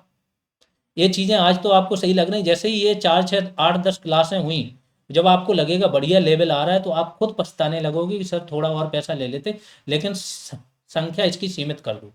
क्योंकि आपको दिखने लगेगा कि सिलेक्शन तो अब यहीं से होने जा रहा है, और जितनी संख्या बढ़ेगी कंपटीशन बढ़ेगा, इतनी बड़ी नौकरी है, ये छूट ना जाए। इसीलिए हमने बहुत सोच समझ के 1500 फीस की थी। लेकिन कुछ स्टूडेंट ऐसी डिमांड कर रहे थे, पुराने स्टूडेंट भी बोल रहे थे जो बीपीओ वगैरह में है, तो इन लोगों की चीज़ों को देखते हुए अगले 4 दिन, वैसे 3 दिन की बात है, चलो 4 यहाँ पर आ गया, तो 4 दिनों के लिए 1200 रुपये फीस रखी गई है। इसमें जिसको भी एडमिशन लेना ले लेना, इसके बाद 1 सेकंड का भी किसी का नहीं सुना जाएगा। फीस इसकी फिर 1500 रहेगी। और ध्यान रखना, हम बैच में बिल्कुल हमें ज़्यादा संख्या नहीं बढ़ानी, 100 बच्चे होंगे ना, उन्हीं के साथ आगे बढ़ना है। प्रीमियम बैच है। कोशिश ये है कि जितने बच्चे रहे मेरी नज़र के सामने रहे, सबका नाम मुझे पता हो, और मेरे इसी जो मेहनत हो रही है सबका सिलेक्शन हो, फिर धूम मचाई जाएगी, है ना। आगे चलते हैं। शॉर्ट लिस्टिंग कितने नंबर तक हो सकती है, इस पर बहुत सारे लोगों का कंफ्यूजन है। देखो, बार बार कमेंट आप लोग करते हो, वीडियो भी देखने के बाद भी ध्यान रखो, 99 परसेंटाइल की बात हो रही है। जिसके भी हैं या इसके ऊपर हैं, वो एकदम श्योर रहे, उन्हें कोई प्रॉब्लम नहीं होगी, ईजिली उनका शॉर्ट लिस्टिंग में आ जाएगा, ठीक है। क्योंकि स्पेशल क्वालिफिकेशन दी है और इतने आसानी से लोग नहीं, एक तो फॉर्म नहीं भरते हैं, सबके पास क्वालिफिकेशन नहीं है, प्रॉब्लम है, ठीक है। तो 99 वाले, जिनके 98 से 99 के बीच में है, उनके भी मैक्सिमम चांसेज हैं कि उनका भी हो जाएगा। लेकिन ये आखिरी डिसीजन कब पता चलेगा? शॉर्ट लिस्टिंग वालों। जिनके हम 100% श्योर हैं वो 99 प्लस वालों के हैं। बाकी लोग शॉर्ट लिस्टिंग के बाद इनको ही पता चलेगा, एकदम श्योर हो पाएंगे। अब कुछ लोगों का ये है कि अगर हमने बैच ले लिया और शॉर्ट लिस्टिंग नहीं हुई, तो उन्हीं लोगों के लिए ये चीज़ लेके आए हैं कि हम तो चाह रहे हैं कि आपकी शॉर्ट लिस्टिंग हो। 97 वाले भी आशा रखें, जब तक शॉर्ट लिस्टिंग नहीं आई कोई भरोसा नहीं है कि आपको भी चांस मिले, ठीक है। अब जब तक शॉर्ट लिस्टिंग नहीं हुई, अगर 7 8 क्लासें आ गई और आपने बैच नहीं ज्वाइन किया, तो पीछे रह जाओगे, आपके माइंड में होगा। क्योंकि पूर्ण संभावना बन रही है कि ये एग्ज़ाम आपका हो जाएगा मार्च लास्ट में, डेट आएगी इसकी। क्योंकि जो आपका 4 एग्ज़ाम 2024 है, वो 16 फरवरी को इन्होंने रख दिया। एक दिन में 2 2 एग्ज़ाम करा रहे हैं। 16 फरवरी के बाद आपके बोर्ड एग्ज़ाम हैं, शायद 12 या 14 मार्च तक। इसके बाद डेट खाली है मार्च के बाद। तो मार्च के बाद अगला जो एग्जाम आने वाला है वो यही आने वाला है, मंडी परिषद सचिव का। तो वो मार्च में आएगा। आपको ज़्यादा समय मिलेगा नहीं, मुश्किल से 50 से 60 दिन है आपके पास। तो हो सकता है कुछ स्टूडेंटों को ये हो कि जब तक शॉर्ट लिस्टिंग आए क्या होगा क्या नहीं होगा, हो सकता है ये थोड़ा शॉर्ट लिस्टिंग इसलिए डिले कर दें क्योंकि बोर्ड एग्जाम के चक्कर में, है ना। वैसे तो आ जानी चाहिए, 1 सप्ताह के अंदर आ जानी चाहिए चीज़ें। तो तब तक आपका छूट ना जाए, क्योंकि ये इतनी जॉब है, उतना तरीके से हो रहा है कि एक दिन भी मिस किया आप पीछे हो जाओगे कंपटीशन में। जिनको ये लग रहा है वो बैच ज्वाइन करके पढ़ाई शुरू करें, अपनी पढ़ाई तो वैसे भी बेकार नहीं जाती है, ठीक है। अगर आपका किसी वजह से नहीं हुआ तो अगले 1 वर्ष तक, यानी जनवरी चल रहा है, जनवरी 2026 तक जो भी बैचेज यहाँ पर चल रहे हैं आगे चलेंगे, आपको जो भी पढ़ना है आप हमें बताओगे, अपना इसका स्लिप भेजोगे इस बैच का, प्लस अपना स्कोर कार्ड भेजोगे पेट वाला, हम आपको उस बैच की जो भी फीस होगी उतने का कूपन भेज देंगे, आपकी फीस ऑफ हो जाएगी। ऐसे करके हम चाहेंगे कि साल भर में आप जो भी बैच पढ़ोगे आराम से 1-2 जगह आपका हो जाएगा, तो आपका उसी फीस में आगे भी किसी न किसी एग्जाम में हो जाए। तो जो भी बैच आपको साल भर में लेने होंगे आपको सारे कूपन फ्री में दिए जाएंगे, इससे आपका फीस का एक प्रकार से कंपनसेट हो जाएगा। ऐसे सभी स्टूडेंटों को जीएस रिवॉल्यूशन में वही बात हुई है, दे दिया जाएगा। और कोई परेशानी आए अगर आपको तो इस नंबर पर आप कॉल कर सकते हो, बैच से रिलेटेड, बैच परचेज करने से रिलेटेड या कोई भी। परीक्षा कब तक होने की संभावना है, इस पर बात हो गई है। आयोग की जो नीति चल रही है, सारे छोटे एग्जाम, और हर दिन आप देखो जब भी परीक्षा हो रही है 2 एग्जाम हो रहे हैं, सुबह की शिफ्ट में एक, शाम की एक, प्लस जो पिछले जो एग्जाम हुए उनमें 400-400 वैकेंसी थी, लेकिन लोगों ने फॉर्म कम डाले थे तो ज़्यादा संख्या नहीं थी। आपके में तो 134 वैकेंसी है, 4000 लोगों को क्वालिफाई कराना है, ये तो तुरंत ले लेंगे, जहाँ पे मुश्किल से 4-6 सेंटरों में एग्जाम हो जाना है आपका। अगली परीक्षा की जो तारीख आएगी वो मंडी सचिव की आएगी, ये कन्फर्म है। अब तक तारीखें जो आई वो 16 फरवरी तक की आ गई हैं। आगे बोर्ड एग्जाम है वो 10-12 दिन का, और इसके बाद आपकी तारीख आएगी। अब आ जाते हैं एमसीक्यूज पर। पद राष्ट्रीय आय, अब देखो जो आप लोगों ने पढ़ा है ना वहां से इसको पूरा यूज करो, कमेंट में हर व्यक्ति का आना चाहिए आंसर, फिर मैं आंसर बताऊंगा। राष्ट्रीय आय निरूपित क्या करता है, राष्ट्रीय आय अभी मैंने बताया एनएनपी एफसी। अब ये घुमा के दे रहे हैं, एफसी नीचे होता है फैक्टर कॉस्ट, ठीक है, ऐसे लिखा जाता है, ये घुमा के देंगे बहुत सारा। तो पहला इसमें से अगर जाओ, मैं सीधा आंसर पे ही आता हूँ, बाजार कीमतों पर सकल राष्ट्रीय उत्पाद, क्योंकि पढ़ना पड़ेगा आपको सारे ऑप्शन और वीडियो लंबा हो रहा है। बाजार कीमतों पर सकल राष्ट्रीय उत्पाद, सकल है, सकल में क्या लगेगा, जी ग्रॉस, राष्ट्रीय है नेशनल, उत्पाद है तो क्या लगेगा प्रोडक्ट, जीएनपी है कहाँ पर है, मार्केट प्राइस पर। इसमें से क्या घटा दोगे, मूल्य ह्रास घटाओगे तो ये सकल का क्या हो जाएगा, निबल, तो ये क्या बन जाएगा एनएनपी। और अप्रत्यक्ष करों को घटाकर, मूल्य ह्रास और अप्रत्यक्ष करों को घटाकर सब्सिडी जोड़कर, जब अप्रत्यक्ष कर माइनस सब्सिडी करते हो आप, तो ये होता है एनआईटी। तो एनआईटी टोटल इसमें से घटाने की बात कर रहे हैं, तो मार्केट प्राइस में से जब आप एनआईटी घटा देते हो तो फैक्टर कॉस्ट आ जाता है। एनएनपी आ ही गया था, NNP eight market price minus के एनआईटी इज इक्वल टू क्या हो जाएगा, एनएनपी एफसी, फैक्टर कॉस्ट। यही राष्ट्रीय आय होती है, इसलिए ये ऑप्शन आपका सही हो जाएगा। अब इसमें अगर बात करो कि बाजार कीमतों पर सकल राष्ट्रीय उत्पाद, तो ये सकल राष्ट्रीय उत्पाद है, ये क्या है, एन एन सकल है, GNP, GNP eight market price. इसमें से आप मूल्य ह्रास घटाओगे तो ठीक है एनएनपी मिल जाएगा। क्या विदेश से प्राप्त निबल कारक आय जोड़ोगे, विदेश से प्राप्त निबल कारक आय तब जोड़ा जाता है जब डोमेस्टिक से आपको नेशनल में कन्वर्ट करना पड़े। आपका नेशनल ऑलरेडी है तो इसमें जोड़ने की जरूरत ही नहीं है, ये तो ऑलरेडी जुड़ा हुआ है, इसलिए ये नहीं होगा। ऐसे करके सारे ऑप्शन आप लोग चेक कर सकते हो, निकाल सकते हो। आईएएस प्री 2001 का क्वेश्चन है, देख लो आप लोग जो पढ़ा है कितने इजीली सॉल्व हो रहे हैं। अगला क्वेश्चन है, क्या है, बाजार मूल्यों पर शुद्ध राष्ट्रीय उत्पाद, शुद्ध पूछा है यानी नेट, राष्ट्रीय पूछा है तो नेशनल, उत्पाद पूछा है तो प्रोडक्ट, एनएनपी पूछा है फिर से इन्होंने, और ये मार्केट प्राइस पर पूछा है। तो इसका आंसर क्या हो जाएगा, बाजार मूल्यों पर सकल राष्ट्रीय उत्पाद माइनस मूल्य ह्रास, बिल्कुल। बाजार मूल्य पर सकल राष्ट्रीय उत्पाद, सकल पूछा है तो सकल का क्या हो जाएगा, जी ग्रॉस, राष्ट्रीय नेशनल एन, उत्पाद प्रोडक्ट जीएनपी है, और एमपी पर पूछा। अब यहाँ से चेंज कितना करना है, जीएनपी को बदलना है एनएनपी एमपी में, जी को एन में ही तो बदलना है। जी को एन में बदलने के लिए क्या करते हो, ग्रॉस को नेट में बदलना है, मूल्य ह्रास क्या करोगे, घटा दोगे, घटा दोगे, यही तो बोल रहा है। बाजार मूल्यों पर सकल राष्ट्रीय उत्पाद माइनस के मूल्य ह्रास, ये आंसर सही हो जाएगा। RAS का है क्वेश्चन है। अगला क्वेश्चन, राष्ट्रीय आय किसे बोलते हैं? फिर से बोल, राष्ट्रीय आय क्या है? क्या हो जाएगा? जो ये तो मैंने बताया है कि निबल राष्ट्रीय उत्पाद, NNP, net national product at factor cost, यही होती है राष्ट्रीय आय, यही बोला है, साधन लागत पर निबल राष्ट्रीय उत्पाद। फिर अगला क्वेश्चन देखते हैं, निम्न में से कौन सी एक सकल घरेलू उत्पाद गणना करने की विधि नहीं है? GDP गणना करने की 3 विधियां बताई हैं, एक उत्पादन विधि, दूसरी आय विधि और तीसरी व्यय विधि। तो कौन सी नहीं है? ये वाली नहीं हो जाएगी, यही आंसर हो जाएगा। BPSC का क्वेश्चन था ये। अगला फिर से, भारत में राष्ट्रीय आय की गणना में एक समस्या है। अल्प रोजगार क्या समस्या है? अल्प रोजगार होगा, वृद्धि दर कम होगी, वो तो गणना तो करनी पड़ेगी। मुद्रास्फीति कोई समस्या नहीं है। बचत का निम्न स्तर भी समस्या नहीं। समस्या मैंने बताई थी असंगठित क्षेत्र, ऐसा क्षेत्र जिसका कोई लेखा जोखा नहीं है, जिसके डेटा ही नहीं, आंकड़े नहीं है, तो कहां से गणना करोगे, है ना।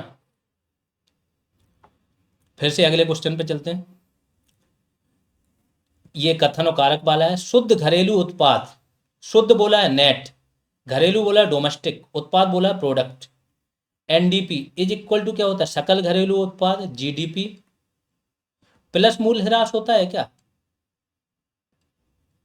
प्लस नहीं होता है, माइनस होता है। GDP में से मूल्य ह्रास घटाते तो ये आता, ठीक है, तो बनता है ये क्या? NDP। तो ये वाला गलत हो जाएगा।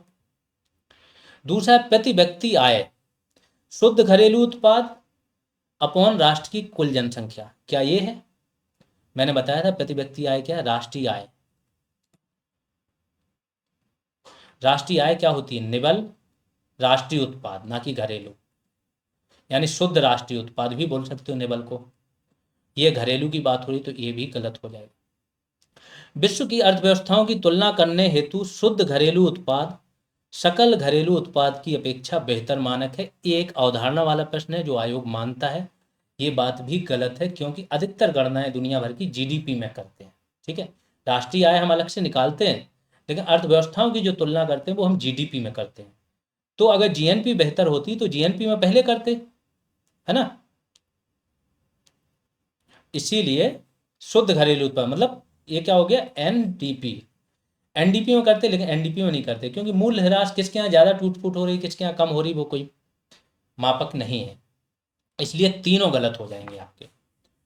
तो ना, कथन 1, 2, 3 में से कोई भी सही नहीं। छत्तीसगढ़ PSC का है ये। अगला देख लेते हैं। देखो फिर से डायरेक्ट क्वेश्चन आ गया आपका।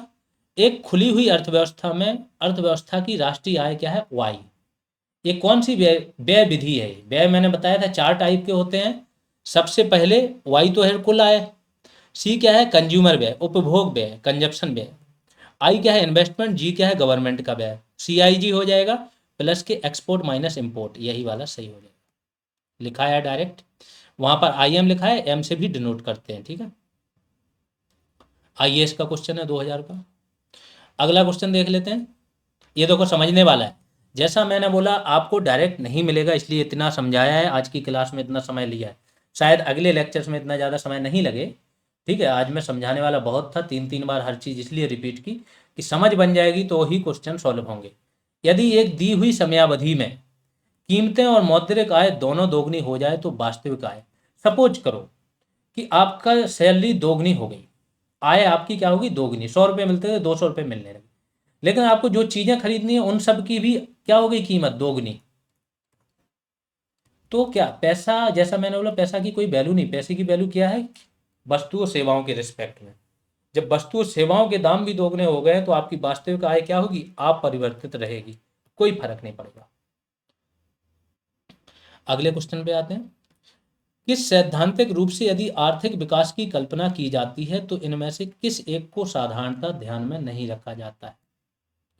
अगर आर्थिक विकास की कल्पना की जाती है तो किस एक को ध्यान में नहीं? सकल घरेलू उत्पाद में वृद्धि बिल्कुल रखा जाएगा, सकल राष्ट्रीय उत्पाद में रखा जाएगा, प्रति व्यक्ति सकल राष्ट्रीय उत्पाद में ही रखा। किसको? विश्व बैंक से जो सहायता मिल रही है वो तो लोन मिल रहा है ना, वो तो चुकाना, वो कोई वृद्धि थोड़ी हो रही है आपकी, वो तो पाकिस्तान बन रहा है।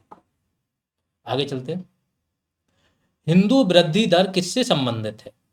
अभी बताया था, है ना, राजकिरण। जीडीपी से। बिहार पीसीएस का था। आर्थिक विकास समानता युग्मित होता है। ये वाली चीज समझने वाली आगे आएगी, क्योंकि आप में महंगाई भी एक चैप्टर है।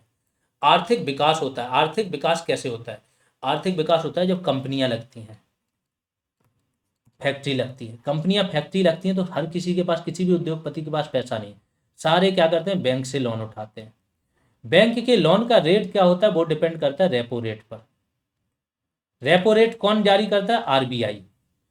ठीक है, आरबीआई ने रेपो रेट जारी किया, उसी आधार पर बैंक के लोन का रेट बढ़ जाता है। रेपो रेट बढ़ा दिया तो लोन की दर बढ़ गई। जब लोन की दर बढ़ गई तो कंपनियां कम लोन लेंगी। जब ब्याज दर कम हो जाती है, यानी कि रेपो रेट कम हो गया, तो कंपनियां ज़्यादा लोन लेंगी। ज़्यादा लोन लेंगी तो वो निवेश ज़्यादा करेंगी। निवेश ज़्यादा करेंगी तो उत्पादन ज़्यादा होगा, है ना। ये तो हो गया क्या?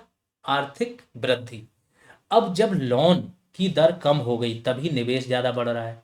दर कम होने से आम लोगों तक भी पैसा आसानी से पहुंचता है। कंपनियां भी खर्च करेंगी तो वो भी तो मजदूरी के क्रम में पहुंचेगा, तो लोगों के पास पैसा बढ़ जाता है, देश में करेंसी फ्लो बढ़ जाता है। जब करेंसी फ्लो बढ़ता है तो वस्तुओं की मांग भी बढ़ती है। जब वस्तुओं की मांग बढ़ेगी तो उनका क्या होगा? प्राइस भी बढ़ेगा। तो वृद्धि जब बढ़ाने की हम कोशिश करते हैं तो महंगाई अपने आप बढ़ती है। यही एक दोनों में विरोधाभास है। जब वृद्धि बढ़ाने के लिए ब्याज दरें कम करते हैं तो महंगाई बढ़ जाती है, और महंगाई को कम करने के लिए हमें ब्याज दरें कम करनी होंगी तो वृद्धि दर कम हो जाती है। तो आर्थिक विकास सामान्यतः युग्मित होता है किससे? स्फीति यानी इन्फ्लेशन से। ठीक है, आर्थिक विकास, यहाँ वृद्धि यूज होना चाहिए था इनका, लेकिन विकास किया है, आर्थिक लगाया तो चलेगा ये। इन्फ्लेशन को क्या बोलते हैं? स्फीति या मुद्रा स्फीति। बाकी ये सारी चीज़ें पढ़ोगे, डिसइन्फ्लेशन क्या होता है, स्टैगफ्लेशन क्या होता है, ये सारी चीज़ें महंगाई वाले चैप्टर में। आगे चलते हैं। सूची 1 को सूची 2 से सुमेलित करना। तुरंत सबको आना चाहिए, कमेंट सेक्शन में सब लोग बताओ कौन किससे सम्मिलित है। आर्थिक विकास, पहले वृद्धि से उठा लेते हैं। वृद्धि क्या है? सकल घरेलू उत्पाद। विकास क्या है? संरचनात्मक परिवर्तन या कल्याण स्तर में सुधार। संपोषित विकास, संपोषित विकास हो कहीं पर, या फिर आपका हो सतत विकास या धारणीय विकास, ये सब किससे संबंधित है? पर्यावरण से। और जीवन की गुणवत्ता में 3 ही चीजें हैं आपकी: स्वास्थ्य, शिक्षा और पैसा। वर्तमान मूल्यों पर प्रति व्यक्ति आय, अच्छा क्वेश्चन, की वृद्धि दर स्थिर मूल्यों पर प्रति व्यक्ति आय की वृद्धि दर की अपेक्षा अधिक है। वर्तमान मूल्य पर बिल्कुल अधिक होती है, अभी मैंने बताया। स्थिर मूल्य पर कम होती है वृद्धि दर, क्योंकि स्थिर मूल्यों पर प्रति व्यक्ति आय की वृद्धि दर में किस चीज का ध्यान रखा जाता है? मूल्य स्तर में वृद्धि, इसका ध्यान रखा जाता है और इसके प्रभाव को हटा दिया जाता है, इसलिए कम होती है। हर एक व्यक्ति को कोई भी क्वेश्चन ऐसा नहीं होना चाहिए जो ना आए। हाँ, ये फैक्चुअल है इसलिए दे दिया, तो ये चलो फैक्ट है। 1867-68 में दादा भाई नौरोजी ने 1867 में ईस्ट इंडिया एसोसिएशन की बैठक हुई थी, इसमें एक लेख लिखा था, इंग्लैंड डेप्ट टू इंडिया। अर्थशास्त्री भी थे ये, बहुत बड़े राजनीतिक थे, इनको बोला जाता था उस टाइम का ग्रैंड ओल्ड मैन। तो इंग्लैंड डेप्ट टू इंडिया इन्होंने लिखा था। एक बुक लिखी थी, poverty and un-British rule in India. इस बुक में इन्होंने भारत की प्रति व्यक्ति आय का गणना किया था और उसे बताया था कि 20 रुपए थी उस टाइम पे। कौन है? दादा भाई नौरोजी। 1892 में आप ब्रिटेन की संसद के लोअर हाउस में, हाउस ऑफ कॉमन्स में सदस्य बन गए थे, मतलब सांसद बने थे। तो बड़े पावरफुल व्यक्ति है। आगे चलते हैं। हाँ, ये फिर से है ये। किस अर्थशास्त्री ने भारत में सबसे पहले वैज्ञानिक दृष्टि से राष्ट्रीय आय की गणना की थी? VKRV राव। इन्होंने राष्ट्रीय आय की वैज्ञानिक विधि से सर्वप्रथम गणना की थी देश में। इनका नाम आता है, ध्यान रखना, सीधा फैक्ट है। बीते हुए 90 के दशक में सकल राष्ट्रीय उत्पाद की अधिकतम वृद्धि दर किस वर्ष में थी? देखो, इसमें इन चीजों में थोड़ा कंफ्यूजन मोदी गवर्नमेंट ने क्रिएट कर दिया। इन्होंने 2021-22 में क्या किया, जो जीडीपी वृद्धि दर के मापन की विधि है ना, वो चेंज कर दी थी। एक तो मार्केट प्राइस पर ये नापने लगे थे, तो पुरानी जितनी भी जीडीपी वृद्धि दर है ना, इन्होंने पुनः आकलन कराया था और हेरफेर करा दिया था। तो इनके हिसाब से जो नए आंकड़े हैं वो आपको मानने पड़ेंगे। 1999 से 2000 में वृद्धि दर सर्वाधिक थी, इस टाइम में 8.8%। आगे मैंने डेटा दे दिया, वो देख लो, लिख लेना। 1999 से 2000 में कितनी थी? 8.8%। 2007 से 8 में 8, 2006-7 में 8 और 2016-17 में 8.3। ठीक है, ये आर्थिक समीक्षा 2021-22 के अनुसार। और आधार वर्ष क्या माना गया? 2011। भारतीय अर्थव्यवस्था ने किस वर्ष में सर्वाधिक समृद्धि दर प्राप्त की थी? इन वर्षों में पूछा जा रहा है, तो 2005-6 का वर्ष हो जाएगा। ठीक है, 5-6 के वर्ष में क्या हुआ था आप बताओ? 2006 में मनरेगा आया था, और मनरेगा बहुत बड़ा गेम चेंजर था। इसने वृद्धि दर एकदम खतरनाक तरीके से बढ़ा दी थी। आर्थिक समीक्षा 2021-22 के अनुसार जीएनआई में, ग्रॉस नेशनल इनकम की बात हो रही, वृद्धि दर 1988-89 में 9.4% हुई थी। सोचो, आधार वर्ष ले लिया 2011-12 का, और निकाल कब की रहे? 1988-89 की, इसलिए ये डेटा में चेंज आया। तो ये सर्वाधिक, ये नया डेटा लिख लेना। 1988-89 में वृद्धि दर क्या थी? 9.4%। 2021-22 के लिए ये पहली तिमाही वाला नहीं माना जाएगा, तो इसको तो हटा दो, तिमाही का नहीं पूरे साल का माना जाता है। 1975-76 की इन्होंने मान ली 9.2%। भारत में पूंजी निर्माण के आंकड़े एकत्रित करने का काम कौन करता है? तो रिजर्व बैंक करता है, और केंद्रीय सांख्यिकी संगठन, जो कि अब बदल गया है, नेशनल स्टैटिस्टिकल ऑफिस एनएसओ, ये करता है। तो इसे अपडेट कर लेना। राष्ट्रीय आय लेखांकन में आधार वर्ष का अर्थ क्या है? पहली चीज, आधार वर्ष का यूज करते हैं जब आपको वास्तविक आय निकालना हो, वास्तविक वृद्धि दर निकालनी। तो ये जो मौद्रिक मौद्रिक लिखा है, ये दोनों हट जाएंगे। वास्तविक जीडीपी गणना के लिए जिस वर्ष की कीमतों का उपयोग किया जाता है उसे ही आधार वर्ष कहा जाता है। तो कुछ ये क्या हो जाएगा? सही हो जाएगा। यहाँ पर आपका आज की क्लास खत्म होती है। बैच से संबंधित जानकारी आपको कमेंट सेक्शन में, वीडियो के डिस्क्रिप्शन में कैसे ज्वाइन करना है। और वैसे तो नॉर्मली सबको पता ही होगा, जीएस रिवॉल्यूशन सर्च करना है, ऐप डाउनलोड करना है, ये प्ले स्टोर पर सर्च करना है, और उसके अंदर ऐप के अंदर स्टोर के ऑप्शन में जाना, वहाँ पर आपको मंडी सचिव लिखा हुआ बैच मिल जाएगा, वहीं से परचेज कर लेना है। बाकी बीपीओ का बैच चल रहा है, ये सारी सुविधाएं मिल जाएंगी। आप ज्वाइन करना चाहो ऐप से डायरेक्ट, वहाँ पे स्टोर में ये भी होगा। और फॉरेस्ट गार्ड और जूनियर असिस्टेंट का भी बैच चल रहा है, इसको भी ज्वाइन कर सकते हो। जितनी जगह शेयर कर सकते हो, जो लोग भी आपकी नज़र में हो कि मंडे सचिव का देना है, सबको बताओ, समझाओ, शेयर करो। देखो, शायद ये लाइफ का आपके लिए बेस्ट मौका है। एक क्लास जाके दिखा दें, कोई बहुत बड़ा होशियार का, कितना भी बड़ा आपका आईएएस टॉपर होगा ना, उसे जाके दिखा देना, समझा देना कि हाँ ये चीज़ें ऐसे ऐसे समझाएंगे, ऐसे बताएंगे। तब आपको पता चलेगा कि इस क्लास का महत्व क्या है। इकोनॉमिक्स के सबसे क्रिटिकल टर्म्स यही सारे हैं। 2-3 और टॉपिक होते हैं क्रिटिकल टर्म्स वाले, रेपो रेट वाले, निवेश वाले, मांग और पूर्ति का एक ग्राफ बक वाले। बाकी यही है सबसे क्रिटिकल, जो आप लोगों को समझा दिया, खुद से ही निकालना सीख जाओगे। नहीं समझ में आ रहा, 4-4 बार क्लास देखो, 5 बार देख लो, लेकिन समझ बना लो। क्लास कैसे चलेगी वो बता दे रहा हूँ। क्लासेज अभी अल्टरनेट डे पर आएंगी, 4 से 5 क्लासेज। आप लोगों को समय चाहिए रिवीजन के लिए, जैसे ही समय मिल जाएगा, एक लेवल आ जाएगा, फिर रेगुलर क्लास पर डे आएंगी। तब तक हो सकता है आपकी वो भी आ जाए, शॉर्ट लिस्टिंग आ जाए, फिर स्पीड अप करके चलेंगी। जैसे ही 15 से 18 क्लास होंगी, इसके साथ में हम एक सब्जेक्ट और साथ में फिर लेके आएंगे कि 2-2 सब्जेक्ट चलें, जिससे कि कम समय में सारी चीज़ें आपकी हो जाएं। और भी बहुत सारी स्ट्रेटजी बनेगी बैच में, ग्रुप में। लगातार ग्रुप ओपन रहेगा, दिन रात आप लोगों को कुछ ना कुछ काम दिया जाता रहेगा। कुछ समय बाद, 4-5 दिन बाद ये काम शुरू हो जाएगा। तो बस मेहनत करना स्टार्ट कर दो। बिल्कुल सपने देखो मंडी सचिव बनने के। एक बार मंडी सचिव बन गए तो फिर बड़ी जॉब का आईएएस का ही सोचना या एसडीएम का सोचना। अभी के लिए इतना ही, धन्यवाद।